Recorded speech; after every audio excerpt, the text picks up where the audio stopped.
Bearcat Bounce Podcast, back at it again. As always, it is I, Brent Young, bringing you joy on this beautiful Monday. Guys, it's almost March. I don't know about you. March is one of my favorite times of the year. It's been one throughout my entire life. I've been able to enjoy my favorite team partaking in the greatest sporting event in history. But you know what? We have to talk about what's been happening currently. That means I need to welcome on Aaron Smith and Chad Brendel. Aaron, Chad, gentlemen, how are we? Did you just say talk about? Is that what happened? We got to talk about. We're going to talk about it. Yeah, a little. Are you from New York? All of a sudden, A little bit of my New Jersey accent just came out there. We got to talk about it. Which I apologize. Sometimes the plane comes in. Apologize. But how are we, gents? How are we? Pretty I good. mean, weather was fantastic today. It was. The Bearcats didn't lose today. Did we check every sport? I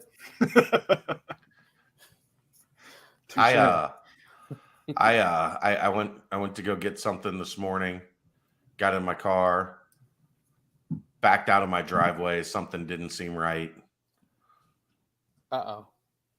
The alert popped up on my my screen. So you Tire pressure low. Rear passenger tire pressure 0.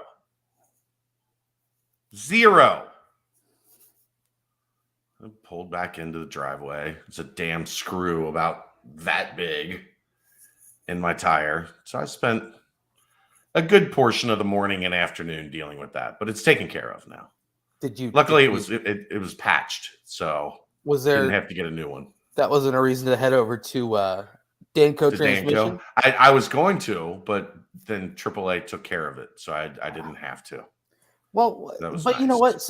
Sometimes if you do need Danco, I was headed there. there. I was headed there if I was gonna need to, but and you know what you could have done? You could have gotten $54 off of any work on your vehicle over $100. 54 is surprising. That felt like a $4.73 discount.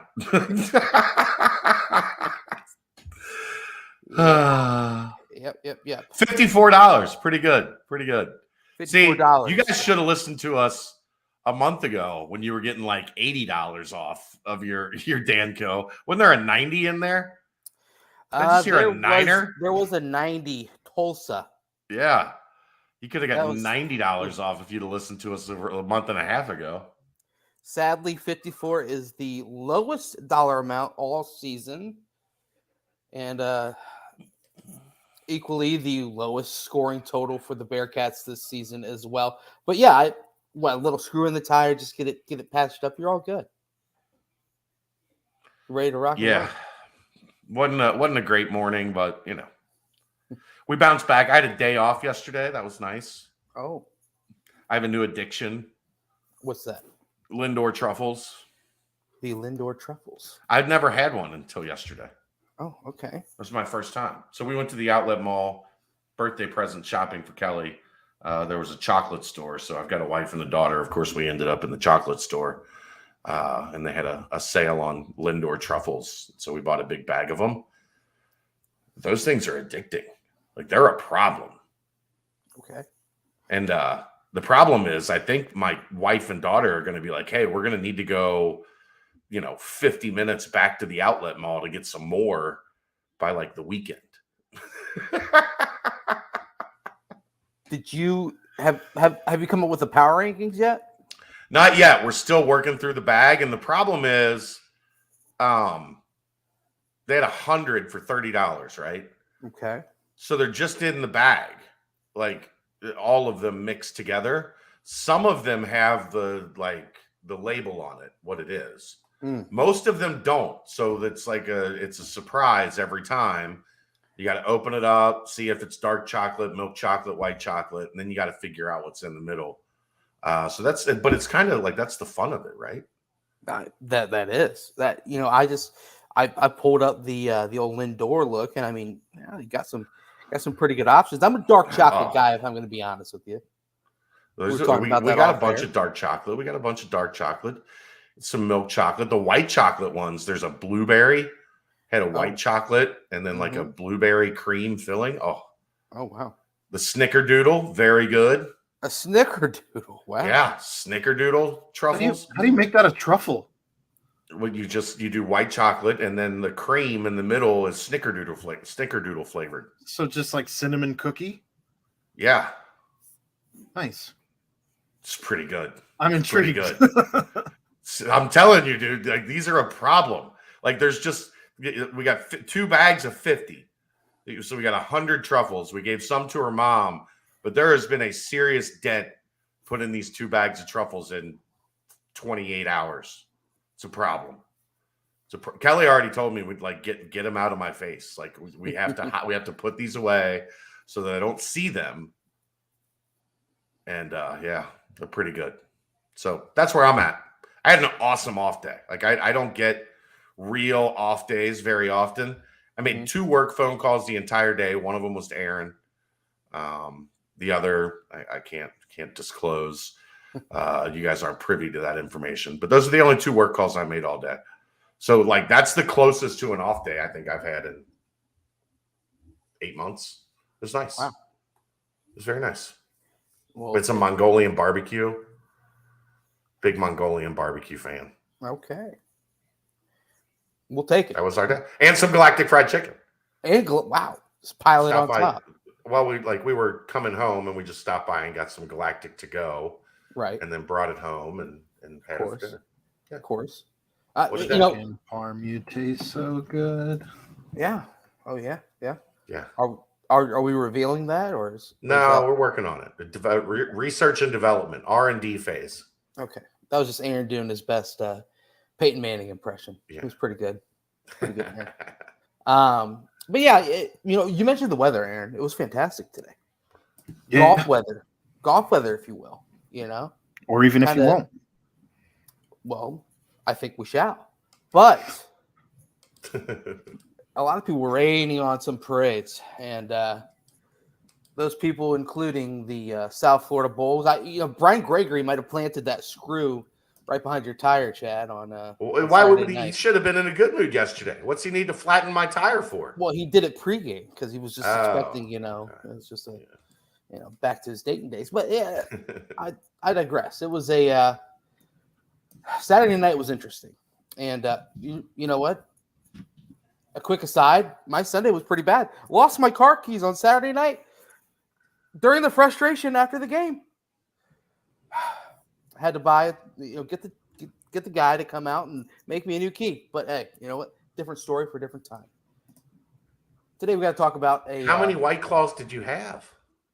Oh, I was definitely Aaron on the recap level. There's no doubt about that. Of course. But no, man, a baby hook buzzer beater is not something that you say very often, but that is the outcome of the game on Saturday night, senior night, ending in a very sad moment. One that you can't really draw up. You can't really imagine that a 7-20 South Florida Bulls team coming into the game. They had lost, I think, 9 in a row. Only had 2 conference wins. Their lone road victory of the entire year was at Hawaii at the Diamond Head Classic. It just all the different superlatives piled on. It stunk. It was bad. It was bad. The sad thing is, like, even if the Bearcats win that game, I'm sure we're kind of talking a similar tune today because good about it. Yeah, South Florida didn't play well. It's not like, they came in, they shot lights out and all this. Well, I guess they shot lights out. Second half, they were 4-7. For them, that's as lights out as it gets. Right. Considering how bad they are, that's pretty lights out for them. But, I guess big picture for both of you guys. Aaron, I'm going to start with you because you were up in the stands. I wasn't. Oh, no, you weren't. He wasn't. He stayed in Athens. I avoided it. Athens. Even better. Did you pop on the ESPN Plus? Yeah. I put it on on TV. There we go. Okay, so you were able to get Was it Noonan and Kevin Johnson on the call? Was that who we had there? I know. Yeah. Wasn't Noonan, it was somebody else. Okay. I know it was KJ. KJ. Yeah. KJ wearing like a USF blazer, I saw. Some sort of a... I couldn't even see him. It was black, green, and yellow. I don't know what he was wearing, man. I don't know what that guy does.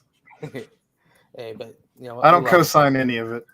We love him, but I would love if he could get Micah Adams Woods' name correct. Micah Adam Woods. I mean, he's only been here for 3 years now. Does he? So he puts the hyphen at the wrong spot.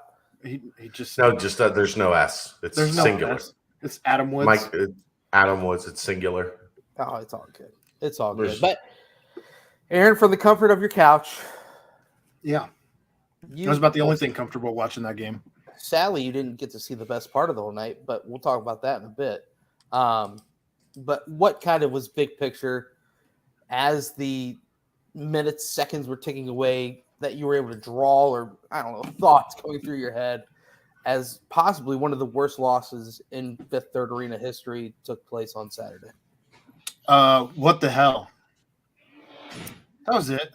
Like, I don't know. I mean, I go back to people earlier this season talking about the Illinois win and the Arkansas close loss, and just more and more how that looks like just a giant anomaly for what the rest of the season was. I mean, you go back to not true. You go back to the beginning of conference play, and this team was what 11-3, I think. And since 10-3, 10-3. Sorry, and since they're 7-9, it's not been. Conference play has not been fun. I don't think any of us expected 7-9 in conference play, but this goes back to when we were discussing: is this team going to be 15-17 wins, 18-19 wins, 20+? And they started conference play 4-2. Oh, I am not gonna agree with that at all. I think they were 14-5 at one point, heading into that game at Temple. Yeah, and then heading into February, they're 15-6. So they were still way above schedule. It wasn't one of those preseason predictions where you're acting like January didn't happen. February has been a disaster, but you're acting like January didn't happen, Aaron. I'm just saying all the wheels fell off. All of them. Not one, all of them. Okay, but that's not what you said. You said they haven't done anything well since the Illinois game. No, I'm not saying that. I'm just saying that no, that's exactly what you said. No, it's an aberration. It is an aberration. So SMU was also an aberration. That's a team that's second place in the conference. SMU's been playing different since that game too. They were playing great before it too. They won 8 in a row coming into that game. Since they had a 5-game stretch in January where they were probably the hottest shooting team in the country, and the way that they were playing, I'd put them up there to beat any team in the conference except for Memphis and Houston. But I don't know. They were playing lights out in January, and then I don't know. It has not been the same at all. When honestly, that road trip at the end of January kind of was the beginning when things started to turn. The ice cold shooting at Temple, and then you follow that up. Temple game was when things went south. Yeah. The ice cold shooting, and then at ECU, they probably should have lost that game. You get the David DeJulius rebound and put back for the game winner. I mean, ever since then, it's just those 2 games, and then all of February has been tough. I mean, the Wichita win was one that they found their stroke again in the first half and built a lead that was proved to be impossible for the Shockers to come back and avenge. And then, of course, the other win in February was against South Florida at South Florida. And we just saw that, I don't know, maybe they're a coin flip at this point with them. So, I don't know. They definitely showed more glimpses than that trip to Kansas City throughout the season. But since February, I don't recognize certain pieces of the team. Well, February, you said it, Brent. The only game they played well was Wichita State. Right. In February. Right. Because they didn't play. I mean, they won 70-59 against South Florida down in Tampa, but I had a season high 19 turnovers in that game. Yeah, that was not a game I'd walk out of saying they played well. It's South Florida, man. Like, people don't understand how bad South Florida bad. is. They're really bad. Really, like that's. I don't break out the adjectives all that often. You can't. Again, Brad, you're wrong. Like it, I don't know what to tell you. They like everybody, like you're letting what has happened in the past month cloud your judgment of what happened before that. Have all of them been pretty? No, but that's not how sports work. Like you win and you get on the plane. Like, but their win over SMU was pretty. Their win over Wichita State, for the most part, pretty. Illinois win was pretty. They beat the piss out of Tulsa. That was pretty. That win was they played well at Wichita State. It was a close game. Yeah, it just like everybody is in their feelings right now, and I get it. Your favorite team's not playing well, like, but let's not throw the baby out for the bathwater because everybody's frustrated over a tough end to the season. There's nobody that's saying they've played well. There's nobody claiming that what has happened in February has been aesthetically pleasing, mentally pleasing. Like, it's been bad. But that doesn't mean everything that happened up until then doesn't count.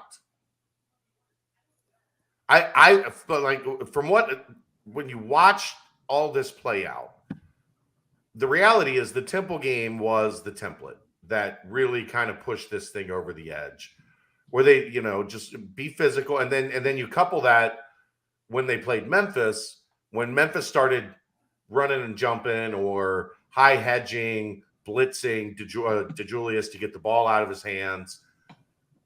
You know what's funny? You know what's crazy? This is how, they almost lost to freaking Ashland in a game that was put together in like 3 hours, Case. 3 hours. Like, I'm gonna struggle to keep my composure tonight because people have lost their damn minds. The worst thing, it's funny, like this is how basketball works sometime, right?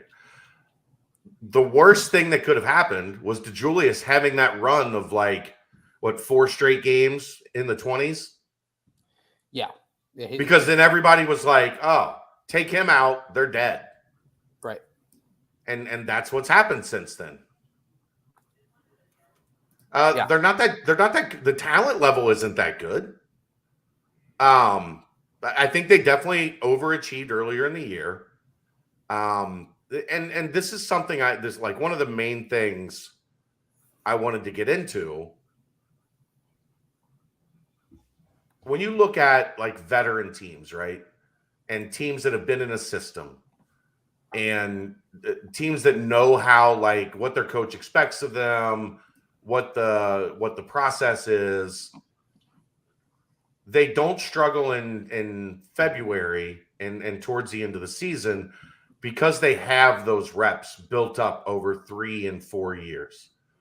They have, guys that have been,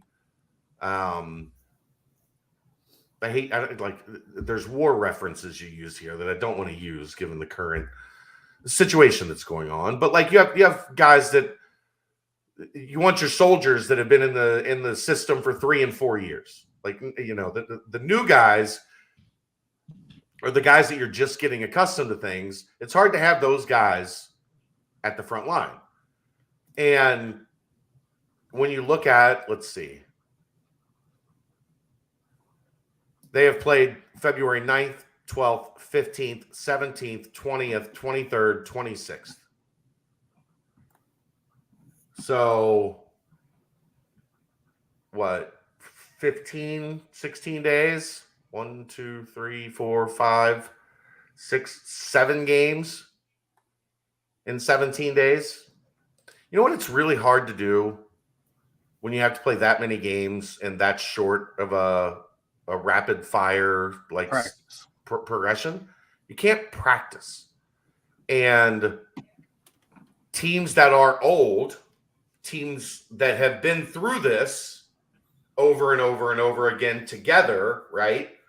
They are better built to survive the inability to be on the practice floor, not only to prepare for your next opponent, right? Scouting report, getting time with your coaches, but also to work on, okay, our defense is struggling.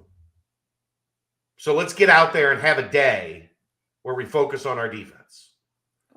Let's get out there and have a day where we go back through our motion offense, or we go back through, here's 3 or 4 or 5 sets that we really need to fine tune that we think are, let's add a wrinkle. Let's add, 2 options off of that play because teams are looking and scouting you.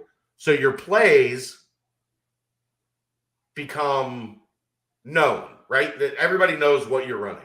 So when you have practice time, you can say, okay, let's dedicate today, the first 40 minutes today of we're gonna build a couple options off of our core plays to keep the opponent guessing because they're anticipating what we're doing. Like they're breaking down every time we've ran this play. And they know, all right, here's what they're in. The ball's either going to go here, the ball's going to go there. Here's where the screen's going to happen. Like, you're not surprising anybody with anything. And if you don't have practice time, it's very difficult to fine tune counters, options. Like you don't get that. It's one thing to play all these games in a short period of time in December, way different from February. Absolutely. And what generally happens in December, right? Like late November, early December, when you're playing these tournaments and all that stuff, right? And then you get like, okay, here's 5 days off. And what, the Camp Cow, what they call it at Kentucky, where once you're out of class, you get unlimited practice time. You get 5 days off. You can spend 2 or 3 of those days on skill development and going through your plays and going through your defense and your options on defense. This team's not getting that right now. And where it hurts is they're a team with limited talent. We've talked about that for a while. Well, if you have limited talent, you really need the practice time, right? You really need that time in your gym with your coaches saying, this is exactly how we're going to win this game. This is exactly what we need to do to win this game. Right. And they're not getting that right now because you're dealing with travel. How many of these games? Only go road trips, then home 3. stands. Yeah, so half of the games have been on the road. You go back to starting basically with Houston. Houston on the road, South Florida on the road, Tulsa on the road. Then they had the 3-game homestand. But other than the 3-game homestand, only one of the games has been at home, and that was last night. That all throughout said, the month of February. My only point at the beginning was just to say that beating a top 15 team was the aberration. It wasn't the norm. It wasn't what this team is night in and night out, regardless of practice. So, yeah. Well, it was in November because nobody had any tape on them. My point, though, is simply that it's a middle-of-the-pack team. Like, we just never really got over that hump. So, I mean, I wouldn't argue that. I would argue your point that the only good game they played was Illinois. I said it's not the norm, though. It is my point. We beat Illinois. It very much was the norm until they got to February. They're 15-6. 11 games over 500 is pretty good, Aaron. I understand. Is it not? But look at the schedule at that point. Okay, they almost beat Arkansas. I understand. When, again, to your point, that they didn't have tape. SMU had tape, but also 5 games in. 5 games in against Illinois, you got to have some sort of a semblance to know what this team is that you're playing. If it's the very first game of the year, you can come out and surprise people. But I mean, this is Cincinnati started 5-0. That's going to turn on the blinkers a little bit and have you focus a little bit more intently. And then, of course, Arkansas as well. They might have been scheming a little bit to play Illinois that next game, but still, when they yes, I understand as the season wore on, which kind of brings the question to me, and this was kind of mentioned in my friend group as well, is do you give the same credit? Because obviously we've talked about talent, lack thereof, as the season's progressed, and teams being able to adjust to what these players on the team have been their strengths and what they were able to use in the first couple of months so far in the year. But would you give a nod to the coaching staff for being able to put game plans together and put players in the right positions during that beginning strong stretch and strong run to start the season? And then as the teams adjusted to it, the opposition, then you started to see the talent deficiencies a little bit more. I think if you're giving them credit for doing that, then you also have to give them credit for the losses, though.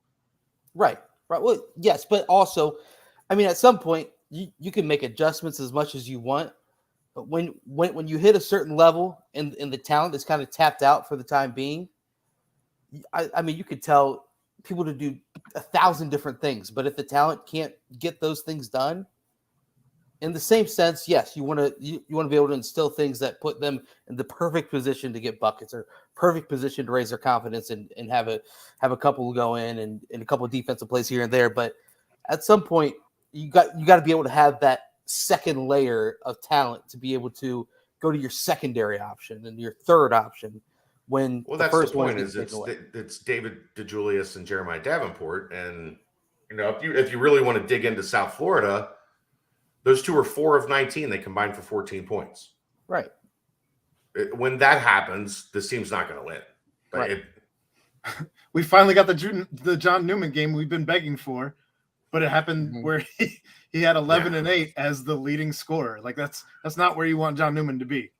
No knock on John Newman. He's the glue guy. But that is but where your you want point him to be, but not in that hierarchy. If DeJulius has 18 and Davenport has 15. And Newman has 11 and 8. Correct. Cincinnati wins that game by 8. It's 14 points. You want him to. There have been games in the past which were like that. Right. That's when they're scoring 70, 80 points. Right. Which shows that this team's capable of that. But honestly, those are happening when they were hitting crazy numbers on their 3-point shots, and they were being extremely effective on offense. And we've just seen that completely go away, except for against Wichita State when the shots were falling again. Well, again, teams ground them to a halt because they said we're taking the ball out of David DeJulius' hands. Yep. What can you do on offense if we take the ball out of his hands? The answer? Not much. Not much. Fire up a 30-footer. Well, they don't have anybody that can score with their back to the basket. Right. They struggle to finish at the rim, although they did a pretty good job against South Florida, or at least better than they had, although they started terribly. Right. But again, go back to UCF. I know this is painful. I honestly don't think Cincinnati has had 9 dunks in the entire conference portion of the season and going on 2 months. I still challenge that they've had 9 dunks for the year. Well, I take out some of the cupcakes, because you're going to get a steal and open court, uncontested, whatever. I know you say that. I just don't remember them. Okay.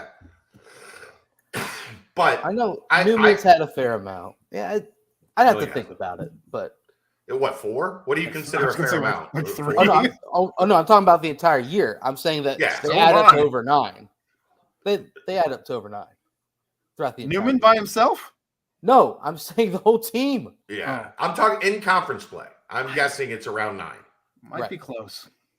Somebody sent me 11. I don't know how they knew that or if they were guessing. Somebody sent me 11.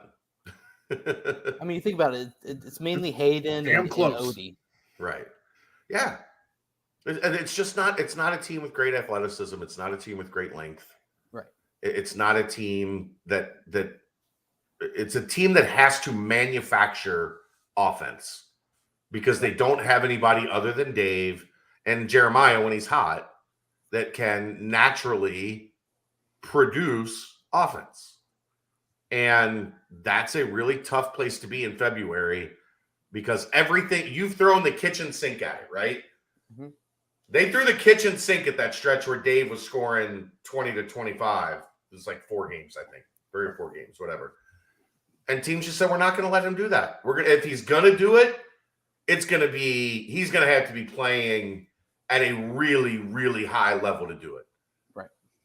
And when that doesn't happen, the offense falls off a cliff. And then you have a game where he and Davenport don't do it. Mm-hmm. And they go 4 of 19. It was 0 for 7 or 0 of 8 combined from 3. This team doesn't have the capability to win in that fashion. They just don't. No, they don't. Thanks, Aaron. Thing about the team as well is that, it's just so many hot and cold type players where when Mason Madsen's hot, he can knock down a handful. But we've seen games where Mason's been off as well. It just seems as if no one can really get in the flow. I mean, Mike Adams-Woods had, knocked down a couple, but we've seen numerous games in a row where he just simply has missed over more than half of his shots from the field. And, they have needed him to take pressure off of DeJulius, and he hasn't been able to do it. No, he hasn't. And, it all adds into the fact, even Mikey Saunders, you drive into the lane, all the bigs are going to collapse on you because, first off, there's no spot-up shooters available for the most part. Second off, they know the bigs aren't really going to be able to look to score, or, the right. off chance for an offensive rebound and a putback is also something that this team doesn't do very well. So all that tied together, you're really handing a defensive game plan to the opposing team that makes it very difficult for Cincinnati to succeed unless they're knocking down a high amount of their 3-point shots. Yep. And we saw that stretch where they did it. We saw the beginning of the year before the tape was out. Mikey Saunders had wide open lanes to the basket. He was finishing a wide majority of them as well. We saw open lanes for David DeJulius as well. But as we mentioned, when the tape comes out, they take those things away. And I mean, really, at certain times on the court, it's 2 against 5 offensively. Yeah. And then, like I talked about, you're not getting any practice time to counter. Right. To come up with, let's really go through what we're going to do to fix this. I agree. It's, and again, it's something that when you have things humming, when you have a veteran team, you can lean on your veteran guys that have fought through those battles and led your team through those things. And they don't have it right now. Even your veterans, Jeremiah and Micah, that have been here for, into their 3rd year, they missed out on the tournament in year 1 because of COVID, a tournament they very likely would have made. And then last year they didn't make it. So you don't have, that's the bridge that I think becomes really hard for programs. Once you get in, there's a standard, right? There's, and I talked about this with a lot of guys. Once that first team, that 2011 team got in, nobody else wanted to be the team that let that slip away. And guys lean on each other, and the old heads are texting the guys, their teammates that are still there, bro, after it got to 4, 5, 6 in a row, hey, y'all can't be the team that breaks the streak. You better get your ass in line and start playing well, get us into the tournament.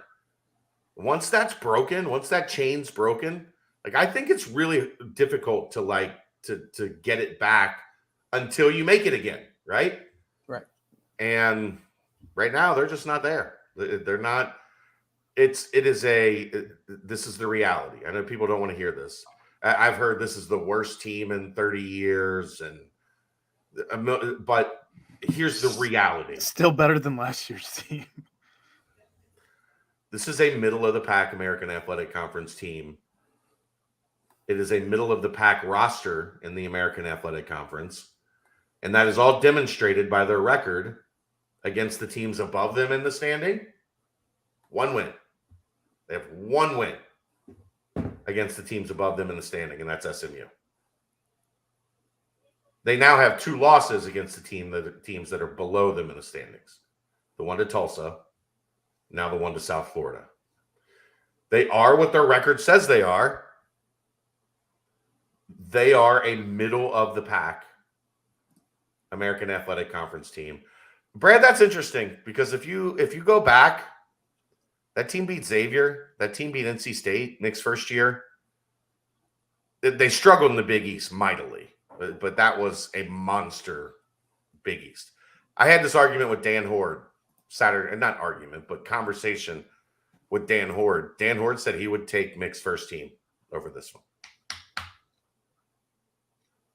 I don't know that I agree. I'm glad you aren't breaking news that you and Dan Horde went to fisticuffs. We did not go to fisticuffs. That's good. Generally, when Dan Horde gives you his opinion, you say, it's probably better than my opinion. And I'm a firm believer in my opinions, but let me tell you, Timmy Crowell barely played. He played like 8 minutes a game. When Dan Horde says his opinion is wildly different than your opinion, it gives you pause. There's a pretty good chance your opinion is wrong, and you haven't thought it all out yet. At that point, you pretty much have to say, like, all right, Dan, you win, and back away slowly, like Homer into the bush, right? Like, Dan Horde said I'm wrong. It's a good chance I'm wrong. So there's just so much of it that, like, has kind of gone downhill against this team. And that's no excuse. They are what their record says it is, and that's a middle of the pack American Athletic Conference team. That's where you're going to have a lot of tough questions this offseason. Yeah. Do we need to touch on the final minute at all in the South Florida game?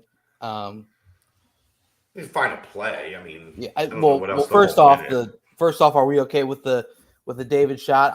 I'm fine with it. It almost went in, and he had a step back. He had a clean separation. Look. Yep. He had a good separation. It went. I thought twice that shot was going in. Right.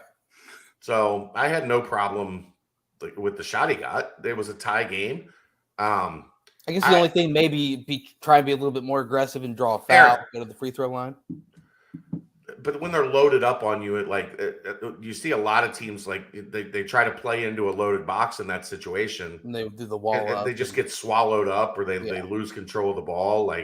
Right. There was still an extra 4 seconds between the shot clock and the game clock. Yes, 5. Yeah. Well, I mean, it was 5 once they got the rebound, but I think he took it a little early. Right. True. Yeah. No, I didn't have a problem with it. Aaron. Yeah. From home, did they have a clear look at the Davenport shot that they ruled was a 2? Like, did he clearly have a foot on the line? Yeah, I called it when he shot it.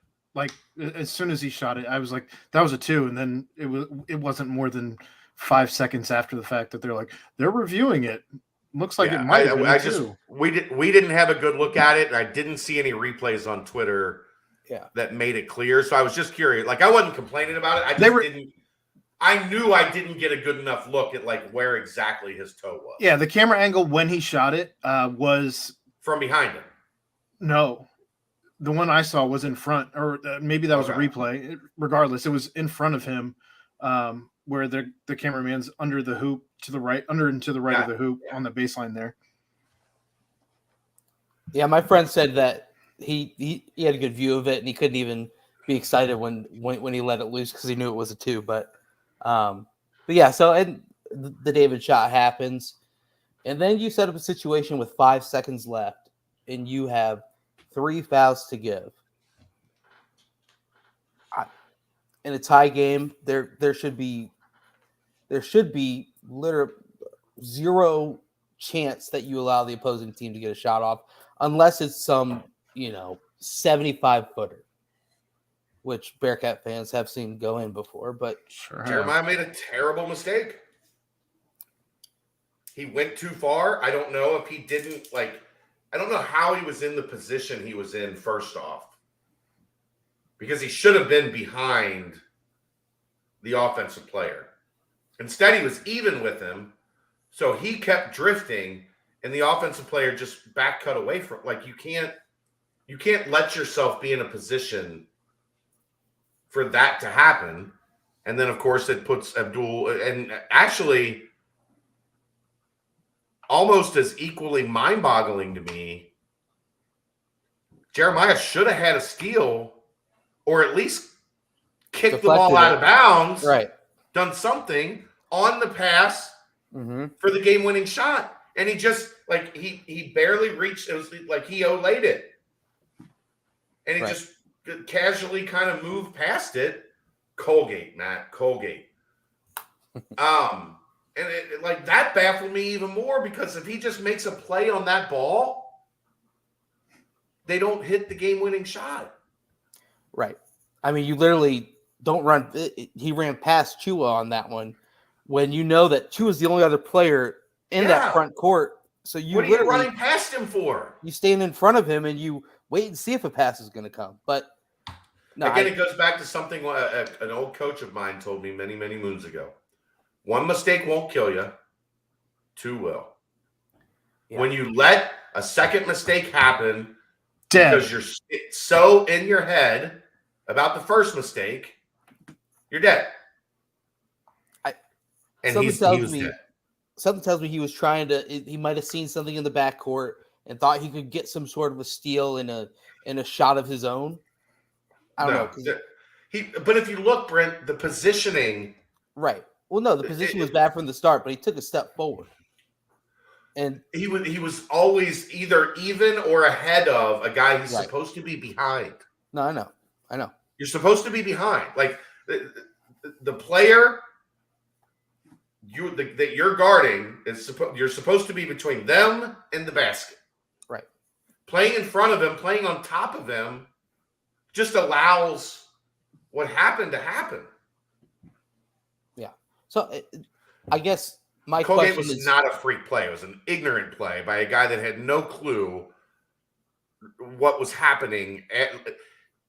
Come on. OH54. Come on. So, but it led us to rap. Yay! The gift that keeps on taking. Oh man. Would you have taken out JD in that situation? For who? Literally anyone. Hayden Koval, Jarrett Hensley. Just because we know that JD is a fantastic 3-point shooter. We know that he can get hot and be, carry the load offensively, but we also know he's deficient at defensive times. So why not make a quick offense for defense substitution? You see it? I guess. I don't know. Maybe. You're right that if you put like a Koval in there, he probably doesn't screw up the assignment and does what's asked of him. Like that's one of his greatest strengths, right? Yeah. But maybe it changes that side of it. But I mean, the what ifs can just pile up. In the end, it was a game that was highlighted by the halftime show of the Firecrackers. Aaron, you missed the Firecrackers, man. They are electric. It's an absolute electric factory. Wow. Is that the jump ropers? Yeah. Okay. That place was as loud as I've heard it in a while. Did they have Frisbee Dog this year? I think they did, but I wasn't there.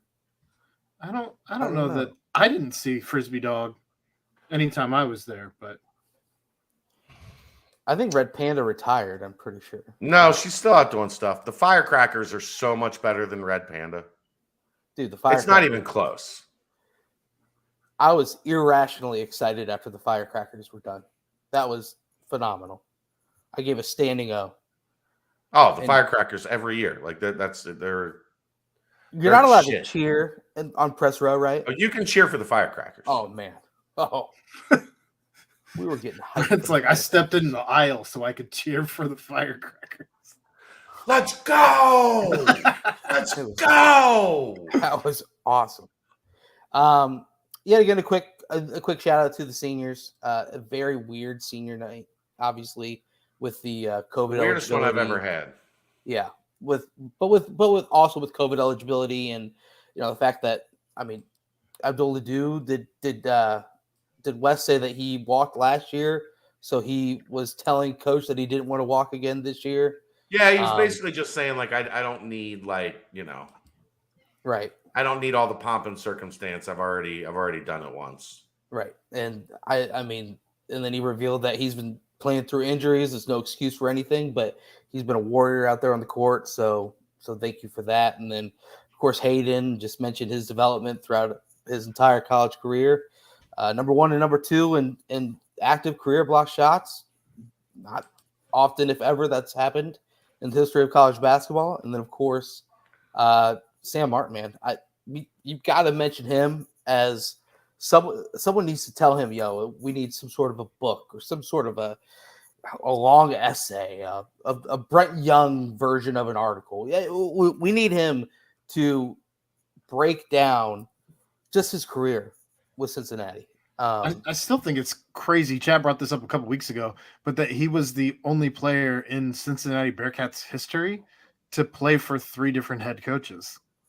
Well, yeah. I mean, I can't say that for certain. Well, yeah. But looking back, I don't think there were ever and transferring wasn't nearly a thing like in the 70s and 80s when UC had a couple periods where they turned through coaches quicker than normal. Well, what about was Brandon Miller? Was his freshman year? Yeah, but Andy doesn't like Andy was an interim coach, so right. I don't consider that like he wasn't hired as the head coach of UC basketball. Right. But I mean, even just breaking it down, like he was there in Nashville when we were all extremely sad. He was, of course, there for the final MIC game in Columbus against Iowa. He was there through the pandemic, the season ending shutdown, and then the following year that was probably going to go down as one of the crazier, more abnormal years in Cincinnati basketball history, and then the after effects of that, and then of course year 1 with what's hopefully a phenomenal tenure under Coach Wes Miller. I mean he needs to have a tell all something, because there's got to be one of these days we'll get Sam on. Sam's we'll get Sam on. Sam's a great dude. And the only like Linder's Honor athlete, basketball athlete ever, I think. Like he is on a level of smart that doesn't equate for most people. that's how Sam is. Excited to have him around the program going, long term, but it will not be in a I would be shocked if it's in a basketball capacity. Like that dude's going to go be a CEO somewhere. Go do that. Don't get into this chaos. And Wes talked about how he was like, you don't have to play this extra year. You're done. You can move on. But he just loves the program, loves the Bearcats. So there he is yet again. Amazing kid. Amazing. Yeah. So I just said congratulations, tip the cap to them. And you could tell that was probably so, as well as the final play, just the fact that was the way to go out for those guys definitely had him going through some rough things. I said I'd be happy if we made it through the season without losing someone to the portal at some point. Only a few more games to go to break that streak. Nobody has packed up their car, headed to Chicago, sold the car on Craigslist, and caught a flight back to Spain. So yeah, we did make it. We did make it through that. Oh wow, Brian Johnson. The history. Look at the big brain on Brian. Brian. I hate to say it. I bet that USF team would beat this year's USF team. They are historically bad, but they're so bad. Like Aaron and I said it before the game. You can't lose that game under any circumstance. You cannot lose that game, and they lost it. I don't know. Woof. And now they get to and you ask what's next? Oh, it's a 2-game road swing down to Texas. Oh. You talk about the worst possible thing at the absolute worst possible time. is this team in this state of limping to the finish, crawling. They are no longer, they were limping to the finish line before Saturday. They are crawling bare knuckles to the finish line and now have to go play Houston. And what's going to probably, like, SMU is right on the cut line. If they lose to Cincinnati, they're not making the tournament. Oh, SMU is going to be angry. Yeah. There's, I mean, you're going into a Moody. I think it's senior night for them at Moody too. It's just it's the last home game. I think. I don't think they play at home this weekend, do they? The weekend. And how weird is it that Cincinnati? Oh no, all this time that UC needed a break, they get off the last weekend of the regular season. They've got Tulane at home to close out. So it's not senior night. Oh, and Cincinnati just shockingly still number 100 in the Ken Palm. And I hate to say it. Like, you don't have to say it. I mean, they're above Tulane. No, but I mean, at this point, it's just like, some people want to compare this Cincinnati team to the past Cincinnati teams by, oh, look, they're 100 in the Ken Palm and 68 in adjusted efficiency defense and, higher ratings than this. They're still 10th in the country in effective field goal percentage defense. I mean, the team that we've seen play in February is not any of those. I think it's just, I don't know. The metrics part of that really kind of goes out the window at this point. But it is what it is. Houston is going to be, I mean, they want to win. They want to keep winning, have positive momentum heading into March. SMU, I don't want to obviously. Yeah, I mean, I got to do a preview article after this. I don't know. Better you than me. Oh, I'm going to tell you to do the SMU one, that's for sure. But no, you're not. So the thing is this now. It is what next? Is there any goal towards the end of the season among the team? Or, I mean, I don't know. Win basketball games? Come on, what's next? Come on, Brent. I'm just asking. I mean, do you think it's there are good questions and bad questions? Like, all right, what's next is what we ask at the end of the season. So Trey Green was at the game on Saturday. Brett Stein was able to get a nice article up about Trey and his visit. Chad, anything else you've heard aside from what Brett was able to give out in his article? Visit went really well. Obviously, it was a bit frustrating after the game, but Trey and his dad went over to Mio's with a couple guys from the staff. They grabbed a little bite to eat, and then when that was over, Trey and his dad went back and hung out, from what I heard, in Wes's office for like 2 hours. So nothing to worry about on the, did they lose the kid because they didn't play well? Like, that's not how it works. I know that's how a fan's brain works, in situations like that, but that's not. Kids don't really care. They just want to know, like, am I going to play? What does my team look like? It was good, probably better for anything than that happened during the game was to get in there with Josh Reed. Like, you want to talk about a kid that's going to do a great job putting your best foot forward. Again, that kid's smarter than me. And that's not saying much, but he's 17. Like, I spent, I don't know, probably 15 minutes talking to him and his dad before the game. We weren't talking about, like,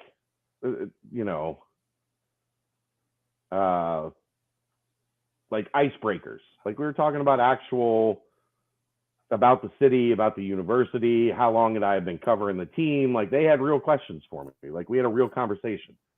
And that's, I think that would go a long way because, like, then you're going to sell them on, that's one of the guys that's going to be our core along with you if you come here. Right. Which I love the Josh Reed recognition during the game. Mm-hmm. Obviously he signed, he's committed, he's coming. But he probably was sitting there just chomping at the bit to help the team out. So awesome to have him on hand. He got a big round of applause. It was a lot of fun. And then UC fans are going to like him, I think, quite a bit. And then aside from that, a couple more visitors were at the game. I don't know if there was any more tidbits aside from that, or did they make it in town? Not at the moment. Okay. That's kind of what I thought. I leave people alone after losses. Yeah. The last thing they want to do is see my name pop up and have a good, hey, dude, how's recruiting? Like, they're trying to figure out how to win games. Yeah, especially with pretty much a back-to-back in Texas. Well, yeah, think about that. Like, that's a lot of how this all has gone. They played Saturday, got to practice today. Tomorrow you get on a plane.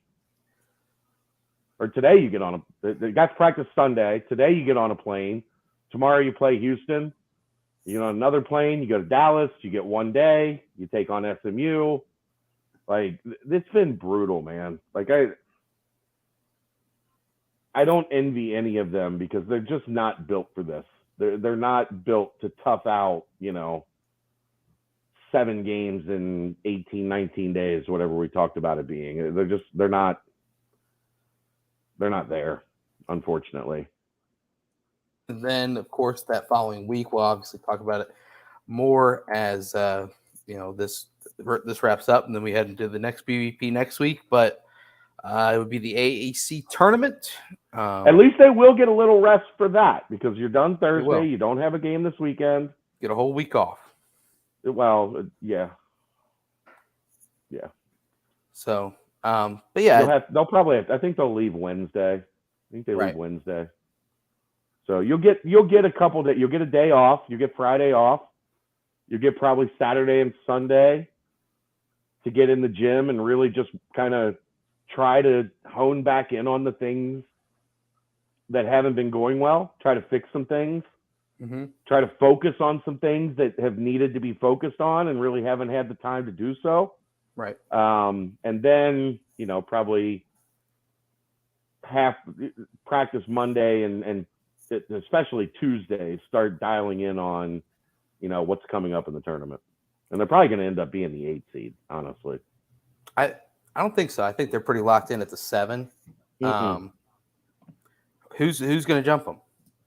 I believe either Wichita State or ECU is likely to jump them if they don't win one of these next 2 games. So, it depends on how it goes because ECU's 6-10, and they have one more game at Wichita State. At Wichita State, right? Yeah. So they'll probably finish 6-11. Cincinnati, I guess. I don't know. Is it like a total wins or how many wins is Wichita State's got 2 left, right? Yeah, but they're 4-9, so they can't reach Cincinnati in total wins. There's a chance. There's a pretty good chance. Or no, that's what it was. Wichita State should have won, or not should have won. They got their ass beat. Didn't Memphis kill them yesterday? Yeah, 81-57. Yeah, they had a chance to get even with Cincinnati, and they didn't. So maybe they do end up with the 7. I don't know. I wouldn't bank on ECU beating or Wichita State beating ECU right now. Wichita State's, you're going to talk about a team that's down bad right now. Whew. Yeah. Well, and Tulsa plays Wichita State too at home. So can Tulsa catch them? But no, they're way down there. Okay. So could be the start of a redemption tour for the Bearcats. Take on the South Florida Bulls. But if you stay 7, you're at least down there with SMU. Yeah, you'd much rather be there than with Houston, obviously. Right. I don't know how you do it, Brent, but you amaze me at how optimistic you still can be. By saying that the redemption tour against South Florida? I don't know that you got the South Florida portion out. I think you just said the redemption tour. He did. He said it. You just didn't hear it. Well, I mean, South Florida is so bad.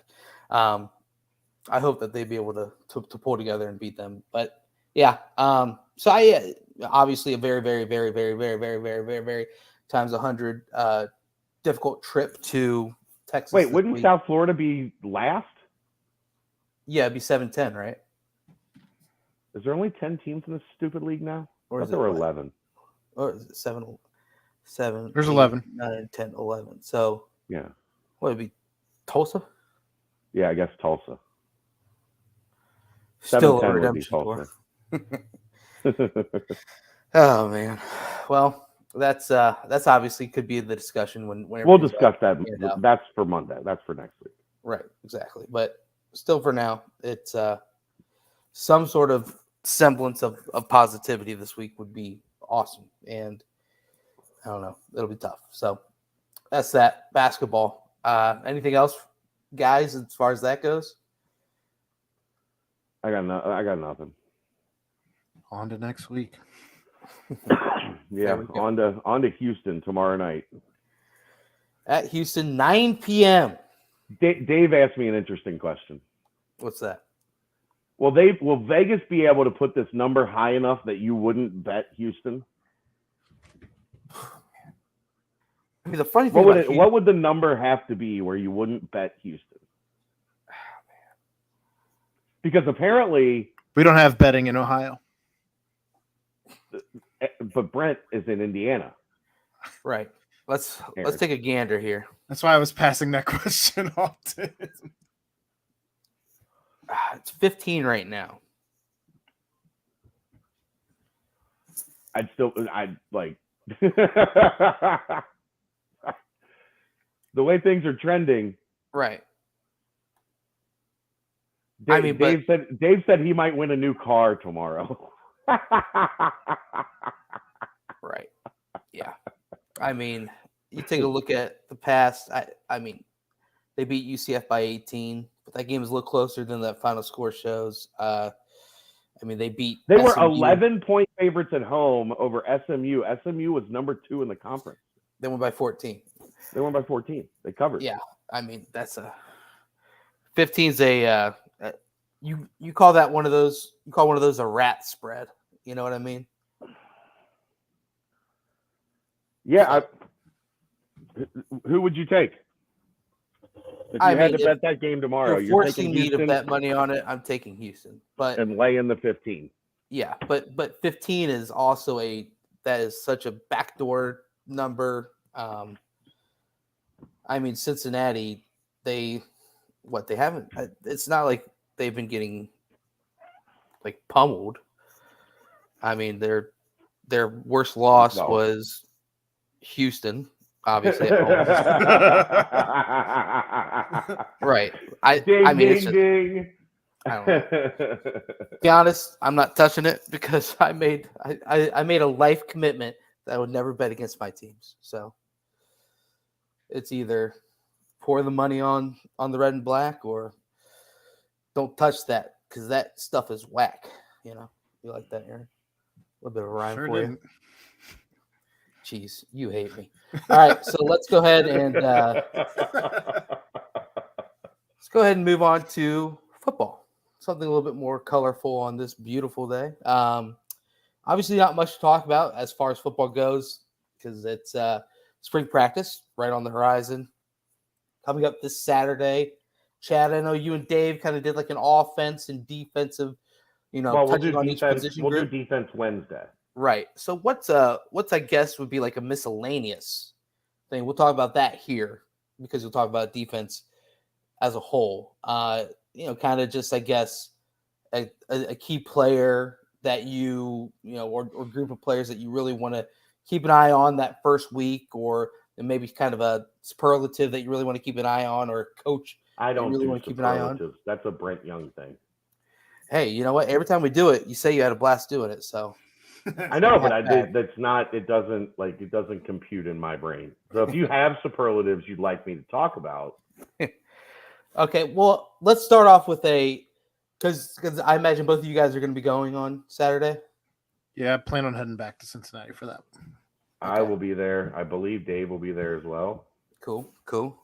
So, tell me just one player for now that you guys are going to keep a close eye on, just in that initial first practice on Saturday.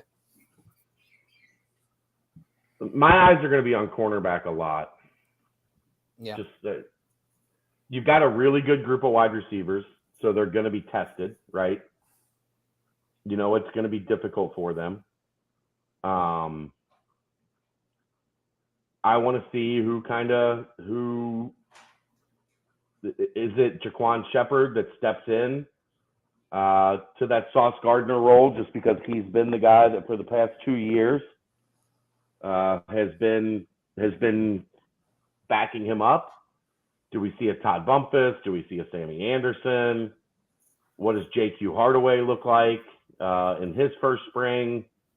I know everybody's going to be looking at quarterback, but I'm just going to be fascinated by, and you get the wild card of, new coach and Kerry Combs.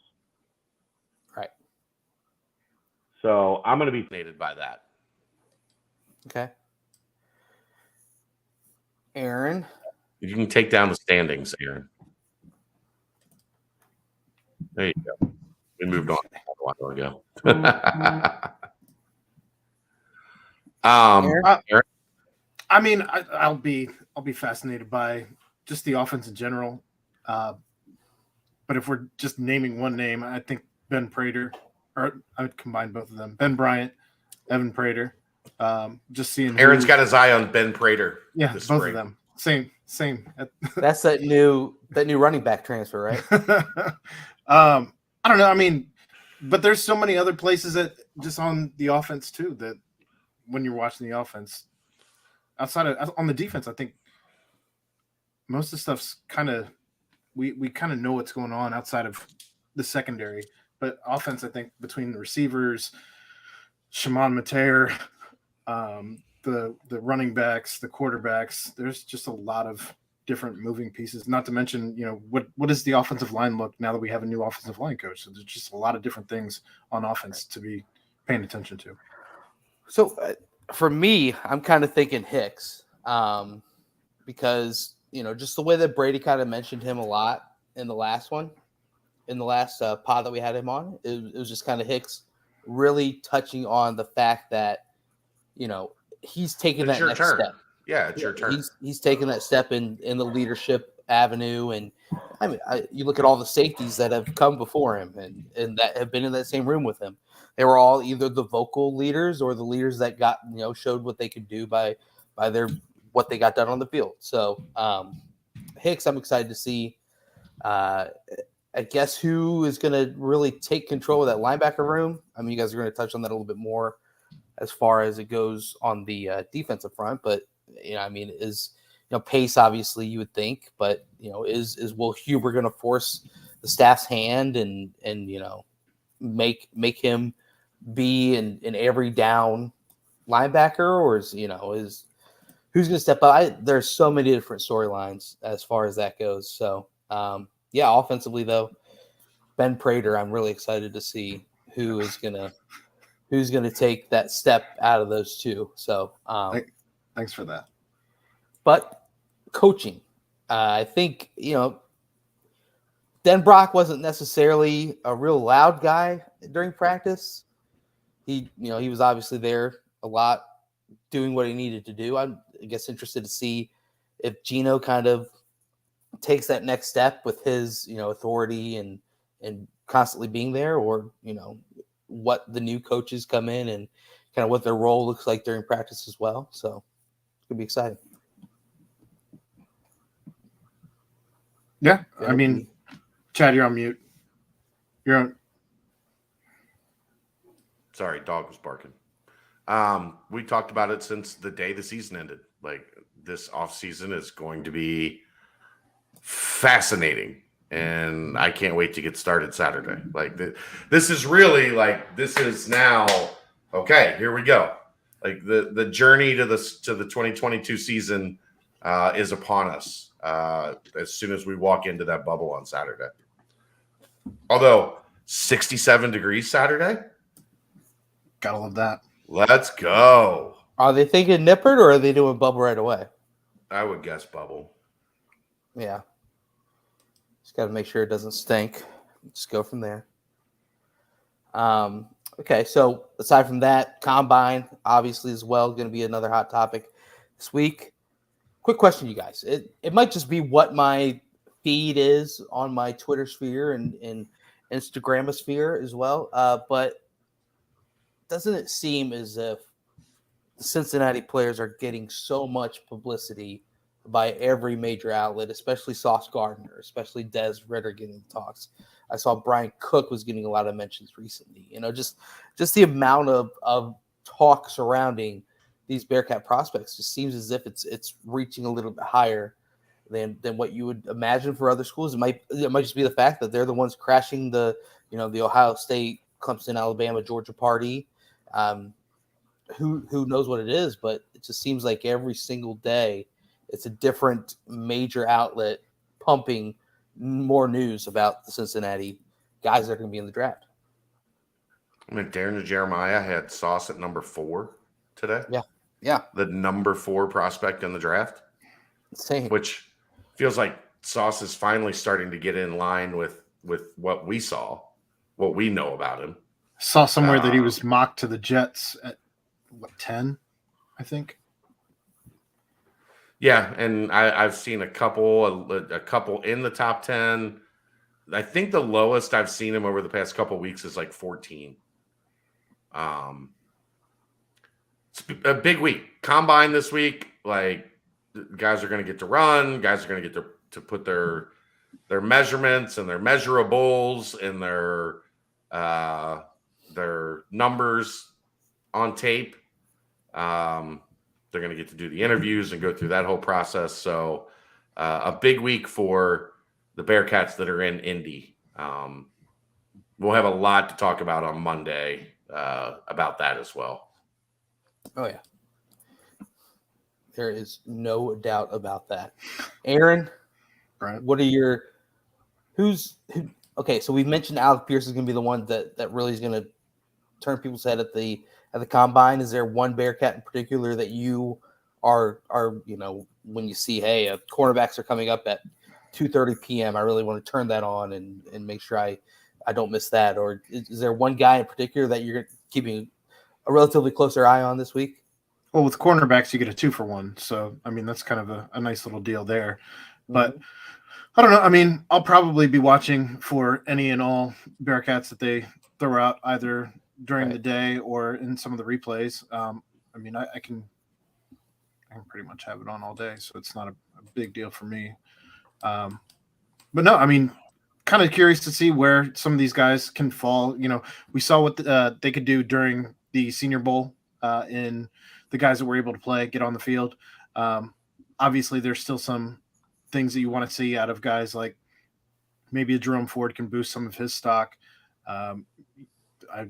People are still saying Sauce has to run a sub 4.4 or right around that 4.45 area to be considered in that top 10 where we all expect him to be. What can Kobe Bryant do to boost his stock outside of being voted, best cornerback in the nation, best cornerback at the Senior Bowl? I don't know. I mean, there's still a lot of storylines for these, 8 guys, I believe it is, that are going to the combine. So there's plenty of action to keep up on. We'll see if Cook's there. Right. Shoulder wise, I'm guessing he's not going to be practicing or participating, but he might still be there to do some of the interviews and stuff. I'm interested for Darian Beavers. His name was mentioned a little bit during the Senior Bowl, but I'm excited to see because we saw him just all of last year and then in the offseason, just the continued transformation that he made and then the reflection it had on the field. Someone's going to fall in love with Darian Beavers. And then, of course, Dez has a chance to become QB1. Dave Simone, the BCJ draft expert, has mentioned that numerous times. So I'm excited to see what kind of things he shows in front of all the eyes this week because he's impressed us for the last 5 years. So, a lot of excitement as far as it goes on the football side. Anything football recruiting wise? I know that. Well, we do have, there was a hire today announced. Right. Yep. And I don't know how to say her name yet. I'll work on this. Ashley Hekamovich or Hesimovich, one of the two. I would assume, will serve as the director of on-campus recruiting. We had some questions today about what that entails. That is a new position. That title previously was one that Max held, and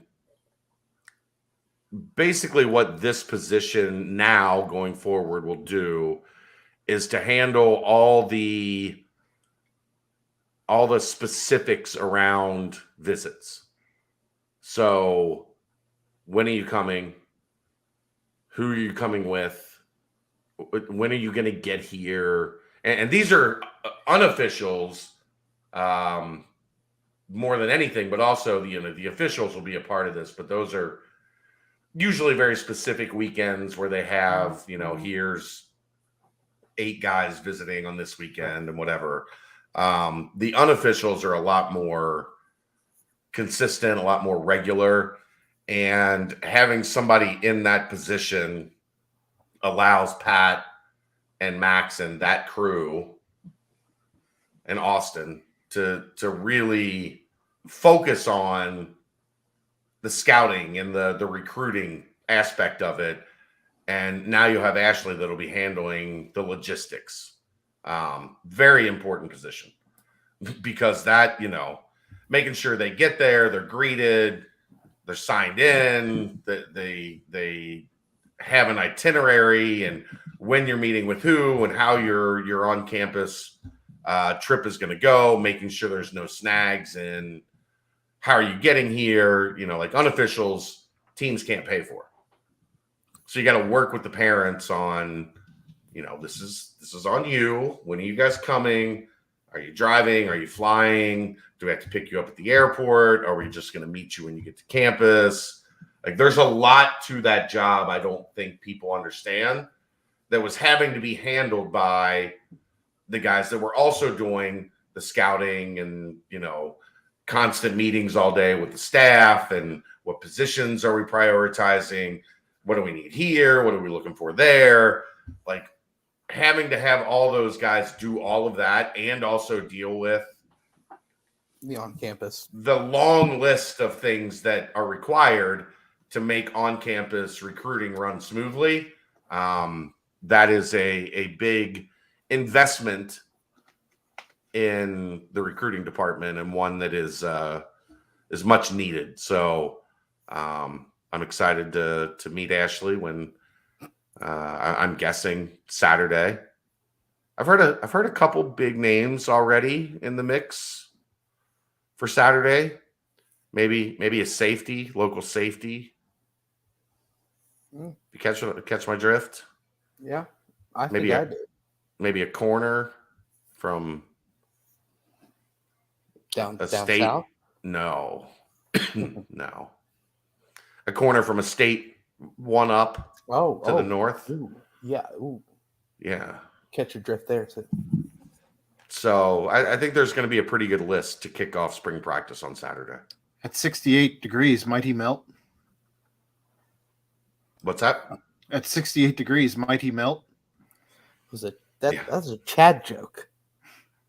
Chad's rubbing off on you. You're welcome. Sheesh. But yeah, no, I mean, obviously and I think it goes without mentioning, this is somewhat of a direct reflection to the Luke Fickle extension as well. Sure. And everything that came with that, when there's that ability, then you're able to do these kind of things, and it's only going to help the team, the program as a whole. So welcome aboard. Excited to see how this further develops. So that's awesome. Really, really awesome. I guess it's time to hop in the mailbag. We've been breezing through today. So pretty nice, smooth and steady. Let me throw up this timestamp real quick. Timestamp it, Aaron. Did you reach out to the y'all guy?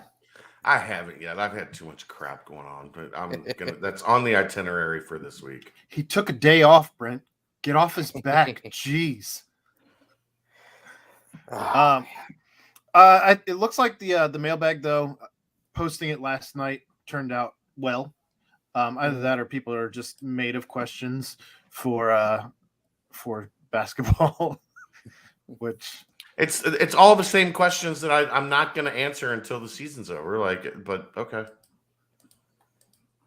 Regardless, we like to see the activity. Yes. So we'll start in the football side of things here. First and foremost, what would be the highest amount you would pay to the AAC in order to get out of conference for fall 2023? I mean, you're technically only leaving 5 or 6 months ahead of what the notice would be. It's $10 million as it is. I don't think I'd pay more than like 15. I think that would be my breaking point. I would hope it would be more around 12 or 13. Because it's the two timelines are just so close. But my number would be, I guess my max number would be 15, highest amount, since that's the question. 15,000 million. Brent. Pretty much what I'm saying is I think you just keep it as is. Unless the Big 12 is going to pay for it. There's no chance they're going to keep it as is. You have to pay more to get out early. Oh no! You have to pay $10 million to leave. I was misreading the question. I was thinking like immediately, but no, like as is. I meant is like the plan that has already been mentioned is the 2023. So yeah. What they're asking is how much more over 10 million? What's the highest number you would pay to break that and get out early? Because if you go to the point of like when they're going to let you go for the 10 million, you're already into the 2023 season. Right. You wouldn't be able to leave until 2024. Yeah. I'd go up an extra 5. Whatever it takes to make it happen. Unless it's just some buku craziness. So yeah, I'd say 12 to 15 million, and because you're going to make it back in the Big 12 pretty much instantly. So yeah, I think when you start talking 18-20, that's kind of absurd for this university to be able to pay out. So for 5 months, right? For 5 months, right? Like you're 5 months, 6 months away, whatever it is, from fulfilling the contract. 15. That's my highest amount. Would they do? So say UCF forks over 20 mil, and UC decides no, or does it have to be all 4 at the same time deciding to 3? Join? Well, all plus BYU. They're going to all negotiate a number together. Okay. All right. Next question. I'm a UC alum who lives in Washington, D.C. I try to make it to at least one Bearcat football game every year. Last year, I was lucky and got to go to the Navy game, which is like 45 minutes from my apartment in Annapolis, Maryland.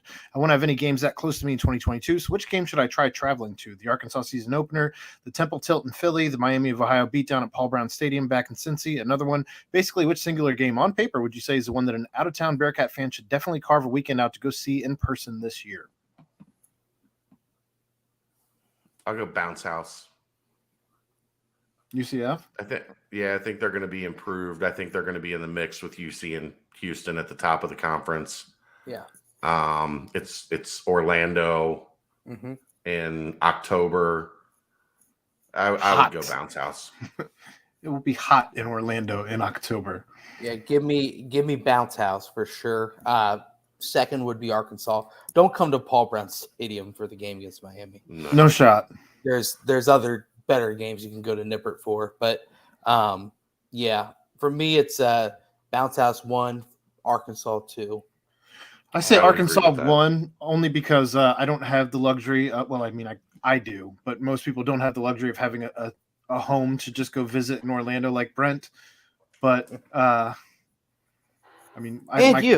cousin lives down there, so I have an easy one to visit. How can you take that shot when you also have a place to stay for free in Orlando? You can't take that shot. Sure I can.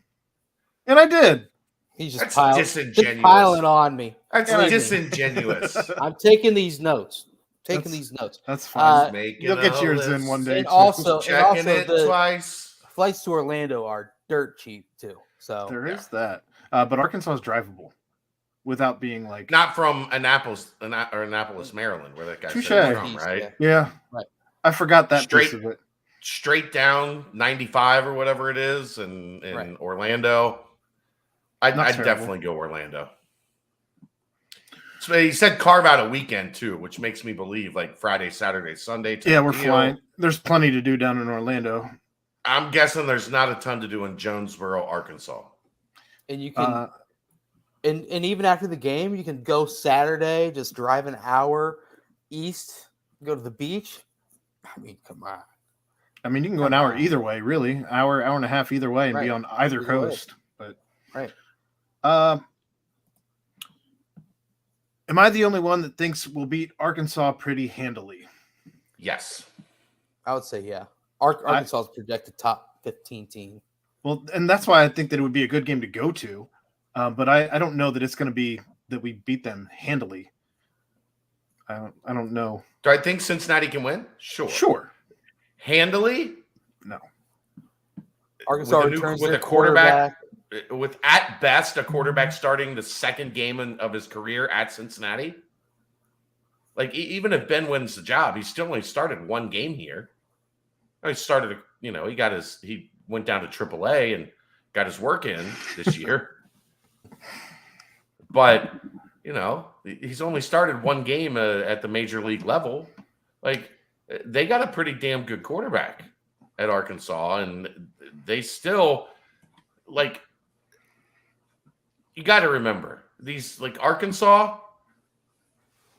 Hold on, I'm gonna filibuster for me for a minute, Brent. KJ Jefferson is a quarterback in Arkansas. Sam Pittman he's very good. Sam Pittman had a great year.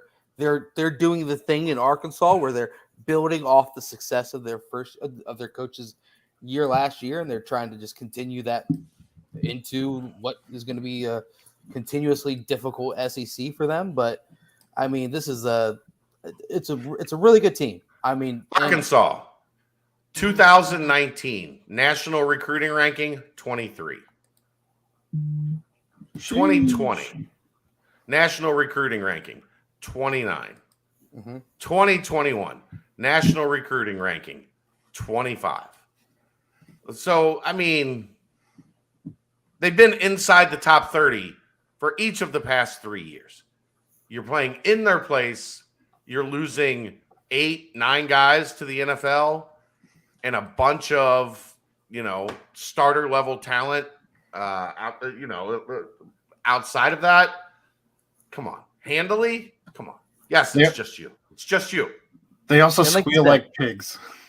And like you said, if Prater wins the job, that is his first career start in a hostile SEC environment. And I guarantee you, Arkansas, the entire offseason is like, I'm sure some SEC teams are kind of, saying they put an emphasis on, that opening game, especially if it's a big one. But for the most part, they're probably thinking about, let's get through the out of conference because then we have the SEC. I guarantee you, Arkansas is circling this and highlighting it. It's because no matter what for them, Cincinnati's going to be good, right. So this is a very nice, opportunity for them to get an out of conference win against a top 25 level team. Yeah, they're going to be fired up. And no one's saying Texas was any good this past year, but look what Arkansas did to Texas when Texas came into town. They completely obliterated them. All right, I know we already kind of spoke a little bit about Ashley, but can y'all quickly break down the differences in the recruiting positions of Max, Pat, and the new role Ashley will be filling? So Max and Pat have very similar jobs. They watch, and Austin as well, who works in the department. Watch tape, contact. More so, Austin is more on the scouting side. Max and Pat are more in the front lines. They communicate with kids, talk to recruits. They're the initial point of contact before that recruit starts really dealing with, their position coach or their coordinator. But a lot of scouting, a lot of fine-tooth combing, every kid in the state of Cincinnati, every kid in the state of Ohio, and then you're getting more now, Indiana, Michigan, Kentucky, Georgia, Florida, where they've had some presence, Pennsylvania. Like they've got a pretty wide spectrum on. We have to make sure that we're up to speed on all the guys that should be on our board in these areas. Is there anybody rising up? Is there anybody sliding down? So there's a lot of film watched, a lot of huddle, a lot of, full game tape, coaches tape on these kids if they can get it. And then a lot of contact, especially between Max and Pat, with the recruit, the recruit's family, the recruit's coach, just building that relationship and getting things to a position where if they are a priority guy, then you pass them off to the position coach or coordinator or whoever handles their area. Sometimes will be first, but that's kind of the role. And then, as we talked about, Ashley will now be in charge of setting up, getting kids on campus, and dealing with the logistics with their parents and whoever will be coming with them, all that good stuff. So yeah. And Pat will forever be the main target of every off-season prank. So that's another thing to. Yeah, he's very prank. He's very susceptible to pranks. Easy target, yes. I think is what they call that. You said it. I didn't. I did not say that, Pat. Sometimes he's watching, and I get texts live. So that was Aaron, right here. I miss Pat. Right here. This guy. How involved are the parents once a player is being recruited? At what stage / when do the parents get involved? Depends on the parent. Like, there's no correct answer for that one. Some of them are involved immediately. Others are involved once their kid becomes famous. Some kids have two phones, and one of their phones is the parent's phone, and you have to go through the parent to try and get a hold of the kid. Aaron, go ahead. You've dealt with some of this. Go ahead. I mean, the way that I've dealt with it, like some kids literally you can't get a hold of because their parents are in charge of every aspect of everything. Other kids, like their parents are very little involved outside of just being their biggest cheerleader when they go to, the unofficial visits, the official visits, when they're on campus, all of that. So it's very, each situation is unique. And I think as recruiting becomes a bigger and bigger deal, you're starting to see parents kind of snatch up the reins a little bit quicker than maybe you did a decade ago. I think staffs always kind of know. I mean, each player is different. You don't want to recruit the same player the same way. So, I mean, each example is going to be different. So, I agree. All right. How likely is a scenario where there is no definitive QB1 exiting higher ground? Could we see a starter and then a package of plays for the secondary guy to give the UC offense more options and confuse Arkansas with some tape on Ben Bryant, but virtually none on Evan Prater? Brent, you want to venture a guess? It seems as if Luke's always kind of wanted to have someone number one. I mean, even in that UCLA game, it seemed like Dez was the number one pick, but they were going to let Hayden go out there and see what he could do. And then after that, you saw they never went back. I guess that could have been a year. I don't know if I'd agree with that. Like, Hayden got the start. Right. But I don't know. They wanted to give Dez. I don't think they were sold on Hayden. The poll was pretty quick. I think they were. Well, no. So if you listen to what they say back then, the plan was 2 series for Hayden, 1 series for Dez, then go back to Hayden. But Hayden remember how terrible those first 2 series were? Very bad. And then Dez had a strong first series, and Dez just kind of took it. Like, that wasn't the original script. The original script was to rotate him. But if Dez had a chance to put a stranglehold on it, we'd let him put a stranglehold on it. And it turned out he was very good at turning around and handing the ball to Mike Warren, who carried it like 42 times that game. Shocker. What I think is different this year is that, I mean, Hayden was the returning starter, had some very bright games for the Bearcats. Of course. I agree with that completely. This year, it's, I mean, Ben Bryant, he did start that one game, but he's coming back from Eastern Michigan. I guess in that first game, you would want to have someone who at least has collegiate experience going out there in a hostile environment. But I mean, if Evan is showing that, they're forcing the hand and he needs to have some sort of a package, I don't know. I think that the staff will do anything it takes to win. I think if they find some sort of a way where Evan's legs are kind of have a huge advantage at some point or in some way, then I think that they might maybe put a package in there and see if it clicks. I don't know. Here's where I agree with that. Here's where I think you're right on. If Ben wins the job, there could be a package for Evan. Right. If Evan wins the job, you don't have a side package for the pocket passer, do you? No.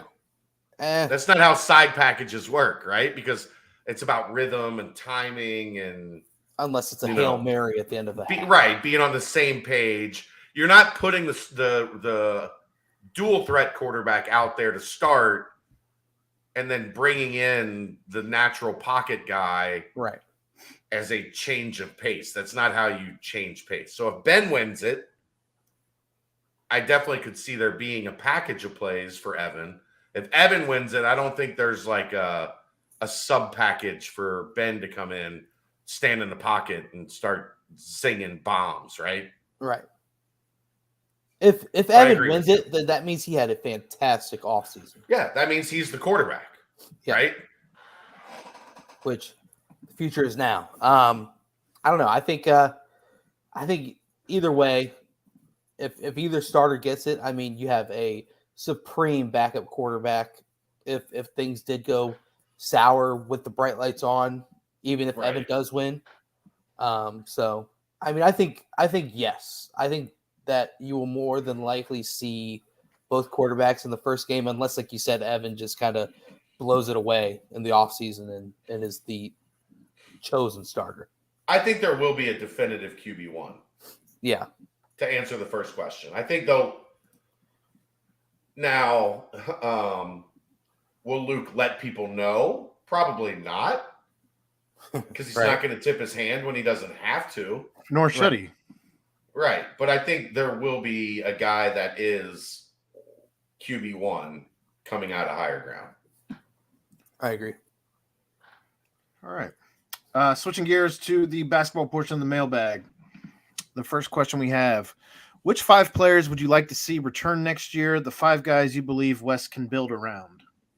Go ahead, guys. I'm not doing it. I've told you guys I'm not doing it every show. I'm not playing this game. I'm not. So you guys feel free. I mean, I've mentioned before that I think that there is a core of players that you can build around. That doesn't mean that you dismiss everyone else. But I mean, if you can bring this core up and kind of, mold them into what you want, and they can be, have roles in the future, then I think, Mikey still fits that. I think if you put some shooting around Mikey and some big ability to score the basketball, I think that opens up those lanes that have not been there, or it opens up the basket for him to actually finish once he gets there. I think he fits that mold. I mean, I still don't want to give up on Jarrett Hensley. That is it's a special size and length that you don't really get. And this team is lacking in length, and he's still technically a freshman. I mean, I still think that there is a young core that you can really hone in on certain roles that they're good at and make them become great. He asked for 5. I mean, well, I'm not going to dismiss anyone on the team. That's not my job. So I guess every underclassmen. How about the second part then? The 5 guys. Who are the 5 guys you believe West can build around? Those 2, Victor, I mean, the 5 underclassmen. I mean, but don't dismiss the upperclassmen. No, it's just You've painted yourself into a corner, Brent. no, I think I answered that pretty well. Now you're learning why I don't answer these questions. But I because think I answered it pretty well. They're designed. You did, but they're designed. My point being, they're designed to paint you into a corner. Right. That's the whole point of the question and the structure. Yeah. I'm moving on. What are your thoughts on Bearcats postseason, and then what do you think West does? I don't think we should accept anything but the auto bid to the NCAA or an NIT bid. I think that'll be difficult because Wes is a guy that likes to compete, right?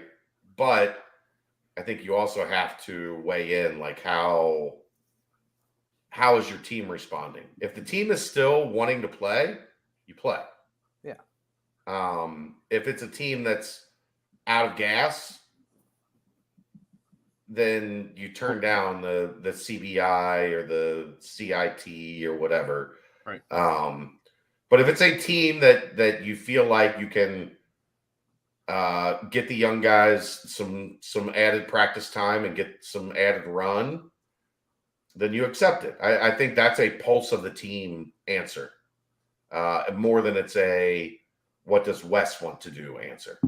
Right. And I also think that one of the bigger holdups for people is like the whole recruiting aspect. It's like, okay, well, you can get onto the recruiting trail 2 weeks earlier. But I think with the teams that the staff has been going up against, that with these higher level prospects that they've been targeting, I mean they're going to be playing in the NCAA tournament, or they're going to be doing their own thing as well. So I don't think you really there could be an argument there that you get the advantage because right. They're still playing and you're not.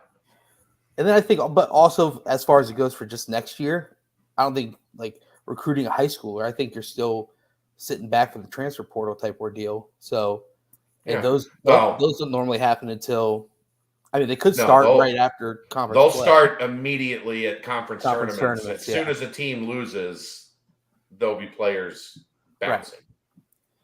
Right. I'm for, like you said, that's exactly how I feel. You sit down with the team, you say, hey, we were offered an invite to the CBI.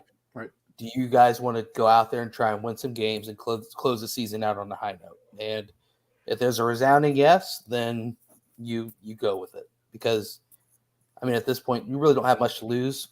And I think that the staff is relentless. I think they'll still be recruiting while they're doing that as well. Of course.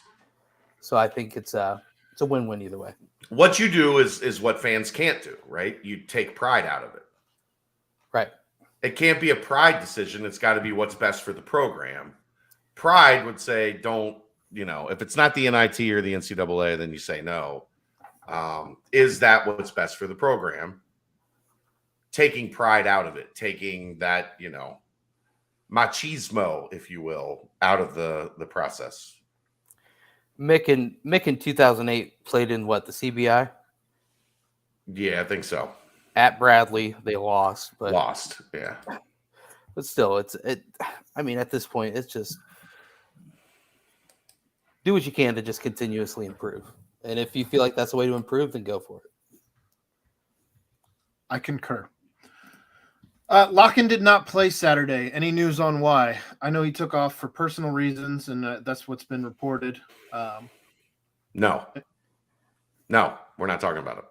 All right. It is what it is. It is what it is. Makes sense. And it's personal to the kid. And Wes requested that we leave it personal to the kid, and we're going to honor that. Very good. What players have on the current roster stand? I'm sorry, I'm reading. What players have you heard are entering the portal or rumors that might interest us? I know this is one of your favorite questions. I hate you, Doc. I hate you. Moving on. Which player on the current roster stands the best chance to take a leap in skills/development this offseason? That's a good one. I mean, if healthy, you would think it's Vic because he's got a level of talent that very few people on this roster have. The question is, like, how much how much time do you have to spend to get him back to 100%? Because like, if once again he's spending the offseason rehabbing, then he doesn't get to take a chance to take a leap in skills development because he's not on the court developing those skills. Counter with Jarrett Hensley. Hensley has a massive opportunity there. I think with Jarrett, when I watch, like, for me, like, he's just not playing with any confidence. Hey, like he's 6 minutes a game. Well, he's out there generous. playing.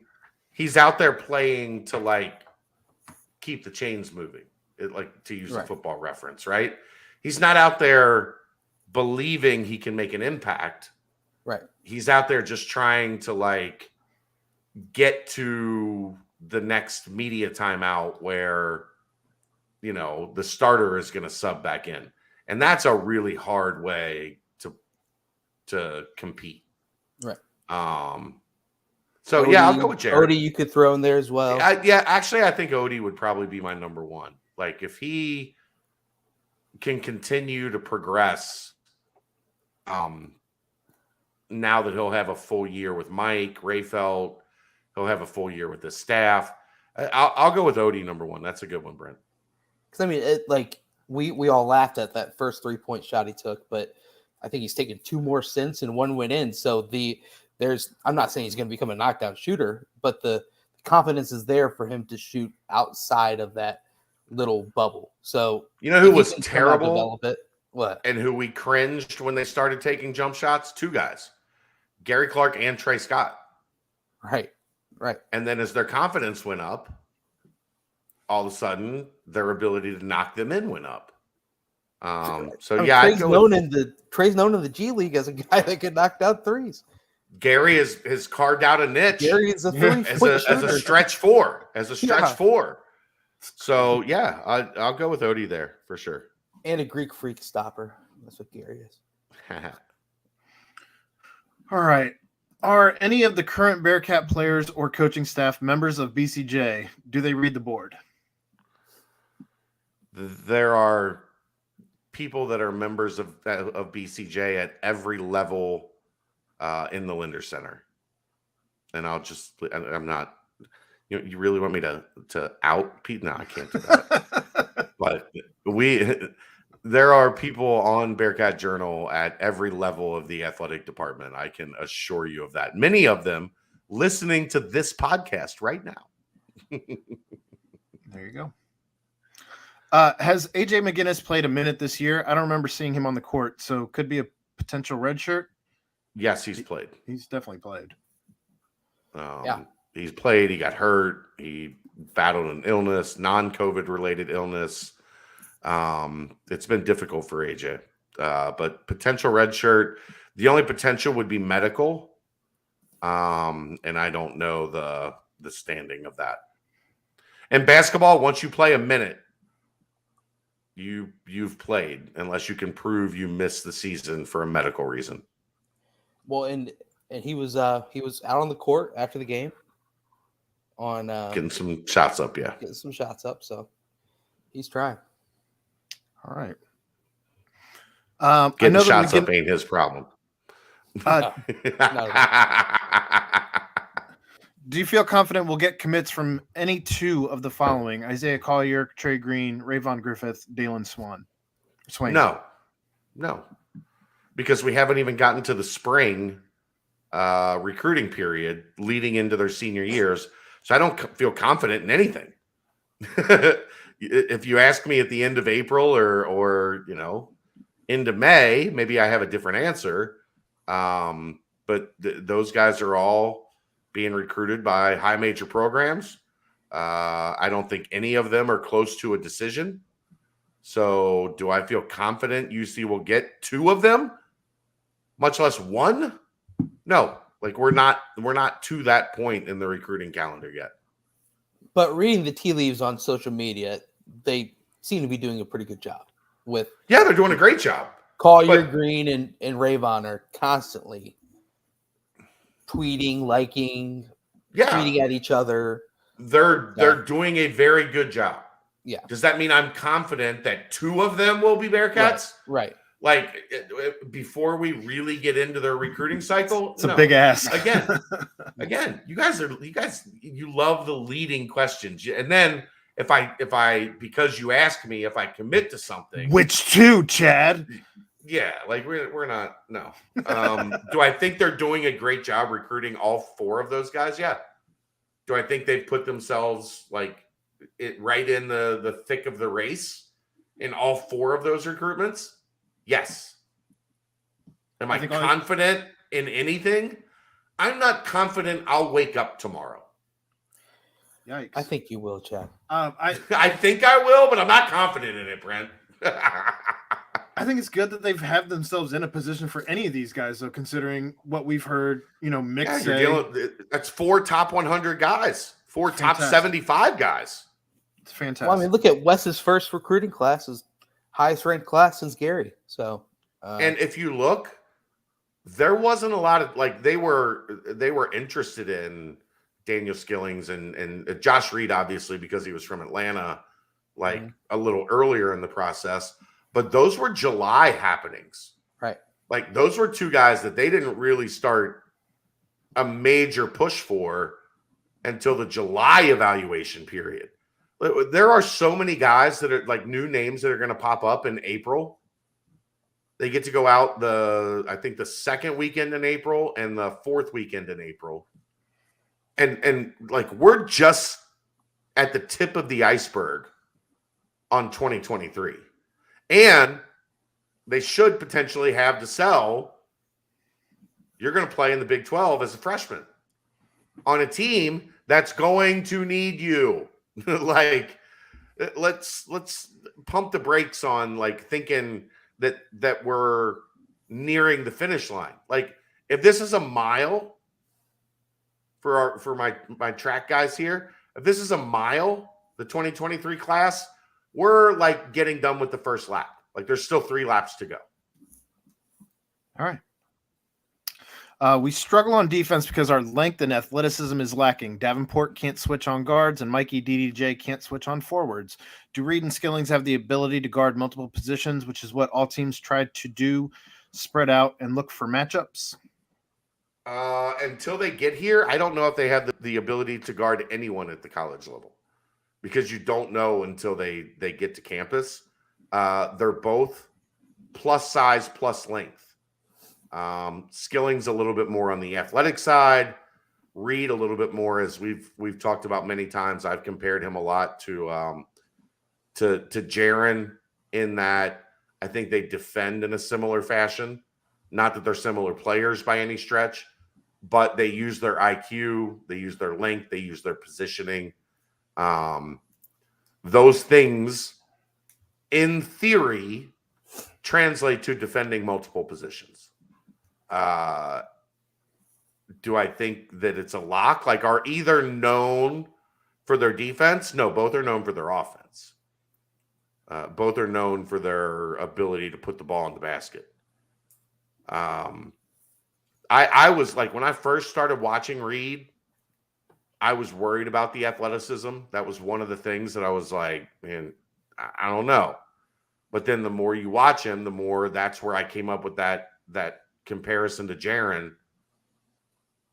He understands angles and passing lanes and how offenses run and what they're trying to do to him.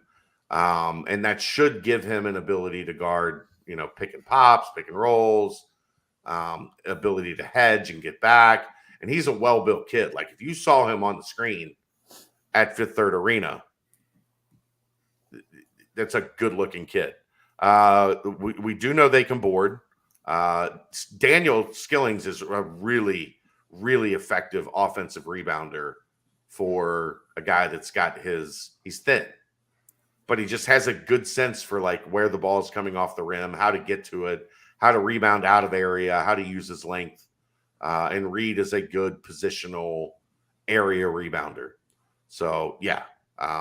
Defense, I got to see a kid operate because remember, even in high school and especially in AAU, there's no college defense. There's no help side. There's no, like, continuity. It is guard your man. And then if we have a 7-foot, rim protector, funnel him down the lane and let that guy spank the ball off the backboard. There's no real assignments. There's no real weak side help that you get to evaluate in AAU games. So that, like, being able to determine, unless a guy is just a dog, like where he is in everybody's face every game you watch, it's very difficult to determine, like, not only how do they project as a college defender, but if they do project, I think both these guys project pretty well. How long does it take to get them there? With Josh, I don't think it's going to take a long time. Like, I think that's a really smart kid that's going to understand what's being asked of him. With Dan, he hasn't played organized basketball for a long time. Luckily, he's in a really good high school program, and he's in a very strong AAU program. So hopefully it translates pretty quick. But it's so hard to guess that stuff at the college level because it's so different. Well, we've also for me, seen... it's just length added on the wing. Yeah, that's the main thing. Like, this team does not have length. Right. Which this team struggles mightily with that. And Jeremiah struggles with defense. And then as a result, look who is considered the defensive stopper. It's John Newman, the only other wing with length. So yeah. Right. All right, Brent, this brings us to maybe the most interesting question from the mailbag this week. If you could pick 2 players from UC in the last 15 years that could have put this year's team in the tournament, who would you choose?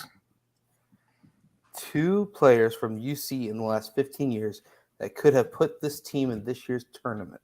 Yes. Well, to be honest with you, they weren't that far off as they hit February. I would say I want Gary. Makes sense. But Senior that comes year, Gary. Does that come at the cost of Davenport, or do you slide Davenport to the 3 at that point? I'm fine with whatever they decide. Okay. Give me senior year, Gary. All right. And then I'll take. Man, I want to say Jake, but I'm going to go junior year Jaron because that guy could create his shot every single possession. And then he was broken his senior year thanks to numerous reasons. But I thought it was his ankle. Right. Jaron. It was bunionette. It was a bunionette. His bunion, junior year Jaron, because it was a bunionette, Aaron. A bunion is on your big toe. A bunionette is on your baby toe. But how far back is 15 years actually? Well, it's That's 2022. SK. I'm going SK. But give me SK. Right. Yeah. First team All-American. Yeah. Mm-hmm. Give me SK. And Gary and SK. Yancey. Yancey for you. Senior year Yancey. SK and Yancey. Give me those 2 dudes. This team will be in the tournament. So does that move DDJ to the 1 and SK's at the 2? Or is you can SK play at SK 3? at either wing position. You don't want him at your point guard spot, even though he did run a decent amount of, like, he had the ball in his hands his senior year. I'd almost, if their inside scoring wasn't so bad, I'd just take SK and Jaron and be like, the fuck out of the way. like you guys set screens and rebound, and look at what this team did with David and Jeremiah. They got 17 wins. You give it to SK and Jaron and say, all right. But I feel like I want to go with the best back to the basket, even though Yancey irked a lot of people because he wanted to shoot jumpers. Mm-hmm. If you needed a bucket, you could throw to Yancey and he'd get you a bucket. Yeah, I underestimated how far back 15 years was. But, I mean, I don't know. I think, would you say Gary's – I'd say Gary's probably a better rebounder than Yancey was his senior year. Yeah, I mean, if you're going best, like Trey Scott's the only double-digit rebounder, Right, true. But for a season. I think Gary gave more. I think if Gary was in the position that Trey Scott's senior year, I think Gary would have been asked to do a whole lot more, and he would have been able That's to do fair. it. I don't know. I think Jaren's fine still because he's still going to be a complete shot creator. SK is going to be just a scoring dog, obviously. Bucket getter. What's this team need, Brent?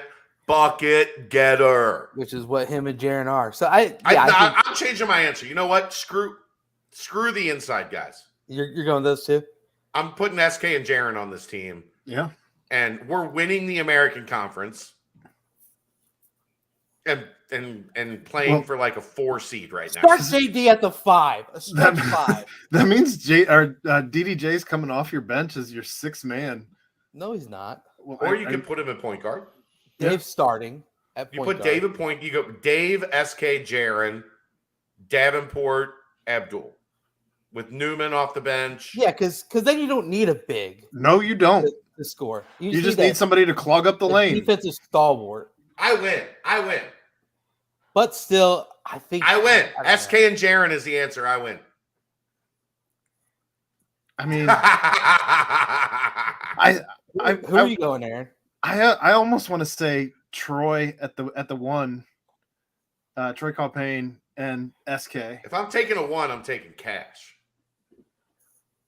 Okay. I'm just saying I think Troy Calpain at the 1, DDJ at the 2, SK at the 3, Davenport at the 4, Abdul at the 5. You're taking Troy over Jaren. Yeah, because I think just to make that clear. Here's why. I don't think that SK and Jaren would get along. I think they'd fist fight. No. Because SK's best SK friend was Lance Stevenson. SK was about one thing. Working hard and winning ball games. Jaren was about 1.5 of those things. I stand by my previous statement. I mean, Jaren single-handedly won the AAC championship his junior year. Because he had a bunch of guys who didn't want to shoot the ball as much as he wanted to shoot the ball. Look at this team. If you have SK and Jaren on the same team, I don't think it works. Jaren is a phenomenal passer too. SK and Jaren's the answer. Okay. But I do see the reason for a big because I feel like initially struggle. Yeah, I feel like initially I need a big, but the more I thought about it, just give me SK and Jaren, and I'll roll the dice. And then Dave would have his random 20-point game, and you'd be like, "Gosh, what a great number 3." Jeremiah would have his random like 7 threes. Yeah, because everybody had to focus on SK and Jaren. Newman off the bench as your glue guy, 6 man. Right. I love this team.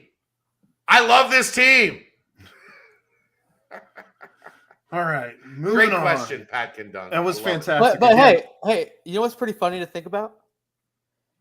In not exact terms, you compare Josh Reed a little bit to Jaren Cumberland. In the way that they play defense. In certain ways. Certain ways. Okay, in a certain specific way. In a certain way.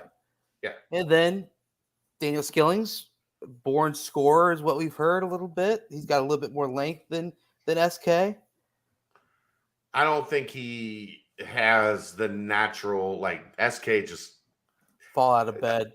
I want to see what I want to see with Daniel before I would ever put him in try to win games 90-85. You're damn right I am, Jason.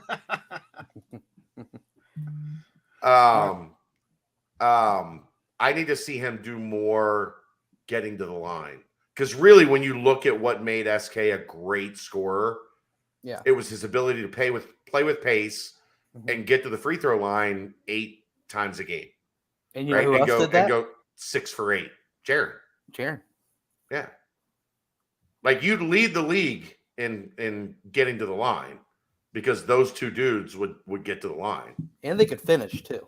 So yeah, for sure. Because they were stronger than shit. I'm excited about this team. I can't wait to see this team tomorrow with Jaren and SK. That team hangs with it up. Houston, Memphis, Oh, SMU, goddamn right they do. Well, Arkansas. yeah, you got two former just All of AAC them. players of the year. Yeah. Yeah. I mean, All right.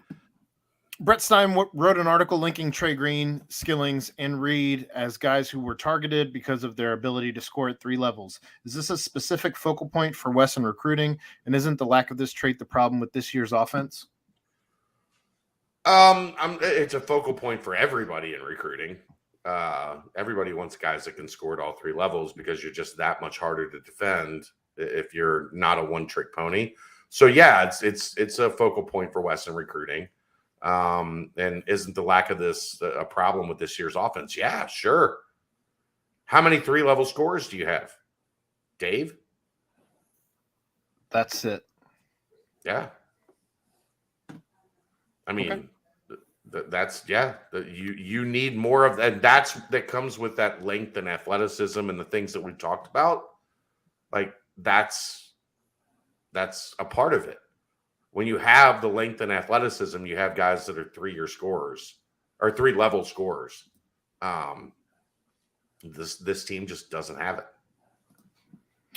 When does it get better? This is kind of tongue in cheek, but I'm curious what your thoughts are over here. Never gets better. I don't know. I don't know what the roster looks like next year. I don't know. I think it gets better soon. I think Wes is a really good coach. I think he's got a really good staff. I think it gets better soon. When? I can't give you let's say hypothetically, if they were to be in the American going forward, it would be better by year 3 without question.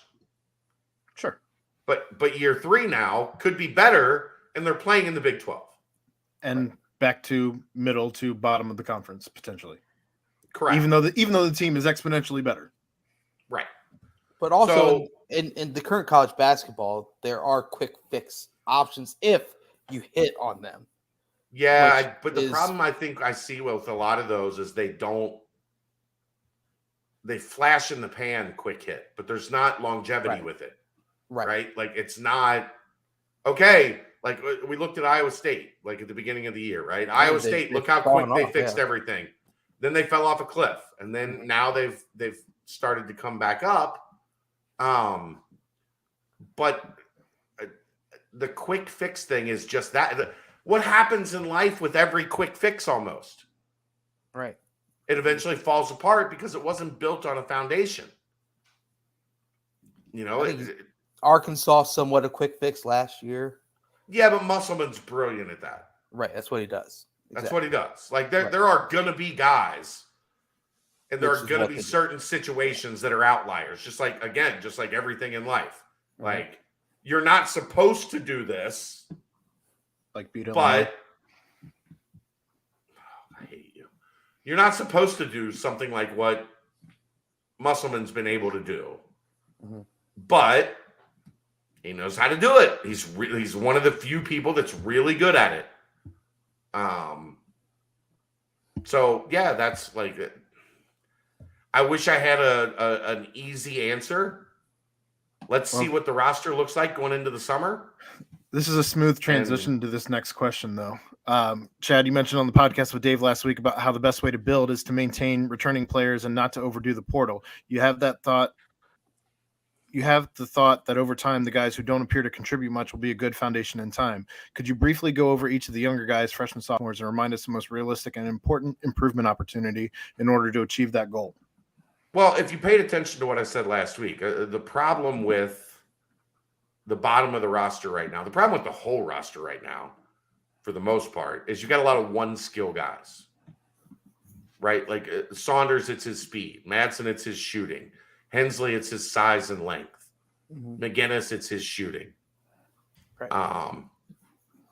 Odie, energy. Odie, it's his energy. Vic, it's his skill level, even though there are flaws in that. Like it's his ability.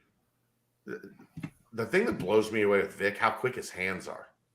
Like that dude gets his hands on like steals and in the passing lane at a level guys his size really struggle to do. It's just the realistic of his hands. realistically, the most important improvement for all of them is to develop a second or third, one step at a time, develop a second skill, develop a second thing that they do at a really high level. And I think that's where the hard conversations ultimately are going to come in this offseason. Like, what is, for Mikey, what is that next step to add to the fact that you've got great speed? Is it shooting? Is it passing? Is it, because there is great value in a point guard that can get in the lane and dish because the defense collapses. Like, we've seen the defense collapse. Sometimes he gets to the rim and there's 3 dudes there waiting to spank the ball off the backboard. If there's 3 guys at the rim and 1 guy with the ball, pass to the corner, kick to the wing, open 3. Like, what is that next step for Mikey? Where does the confidence come from Hensley? Where does Vic's ability to identify a double team or identify a guard digging down so that he doesn't have the ball swatted away from him, right? Like, those are the improvement opportunities that each of these guys have. But the key, above all, is going from being one skill guys to adding that second and then third additional like thing that you do well or thing that you can be counted on for. And that ain't easy, but that's kind of the problem when you recruit. The roster's full of quote unquote specialists. And that's not how you can't have a whole roster of specialists, right? Unless you're like a track and field team. Like, this is our mile guy, this is our 800 guy, this guy runs the quarter, that guy does the high jump. That's not how it works in basketball. So, you know, that's kind of the thing for me. And I tried to go over as many of them as I could. That's where that next step has to come. What else are you good at in year 3 or year 4 that, you know, maybe you struggled with in the first couple seasons? All right. Now we're into the Banks portion of the mailbag. After Skins tried to kill Aaron by alcohol poisoning, what are your thoughts on the Bengals re-signing Riley Reif as a right guard if they're as a right guard if they're able to bring another starting tackle? I think Reif would be a fantastic tackle off the bench if he's not. While I'll say I don't hate it, I also say he's getting to that point in his career where can you count on him as a starter? Because you counted on him as an older guy, a veteran, that are more likely to be injury prone. And he got hurt, and then you had Isaiah Prince in as your right tackle, which almost got Joe Burrow killed. You figure behind him, though, you'd have Jackson Carman, which he should be taking a step forward after 1 year. Okay. We'll talk after the show. That's fine. I don't know. I don't have a lot of faith in Jackson Carman taking huge strides, but we'll see. Maybe he'll prove me wrong. I would follow their free agent strategy, which is guys entering their second contract that have had a chance to play and proven to be solid. That's where I would look at guard. They also take guys that don't tend to have injury issues, whereas Reif is now starting to enter that phase of his career where injury bug's starting to bite. So, yeah. They win the Super Bowl if Riley Reif's at right tackle. Yeah. Everything goes different. Everything goes different. Like, you're able to... You can survive on 5 sacks. You can't survive on 9 sacks. Right. And if Kenyon Martin didn't go down... Thanks for that contribution, Brent. We're at 2:15.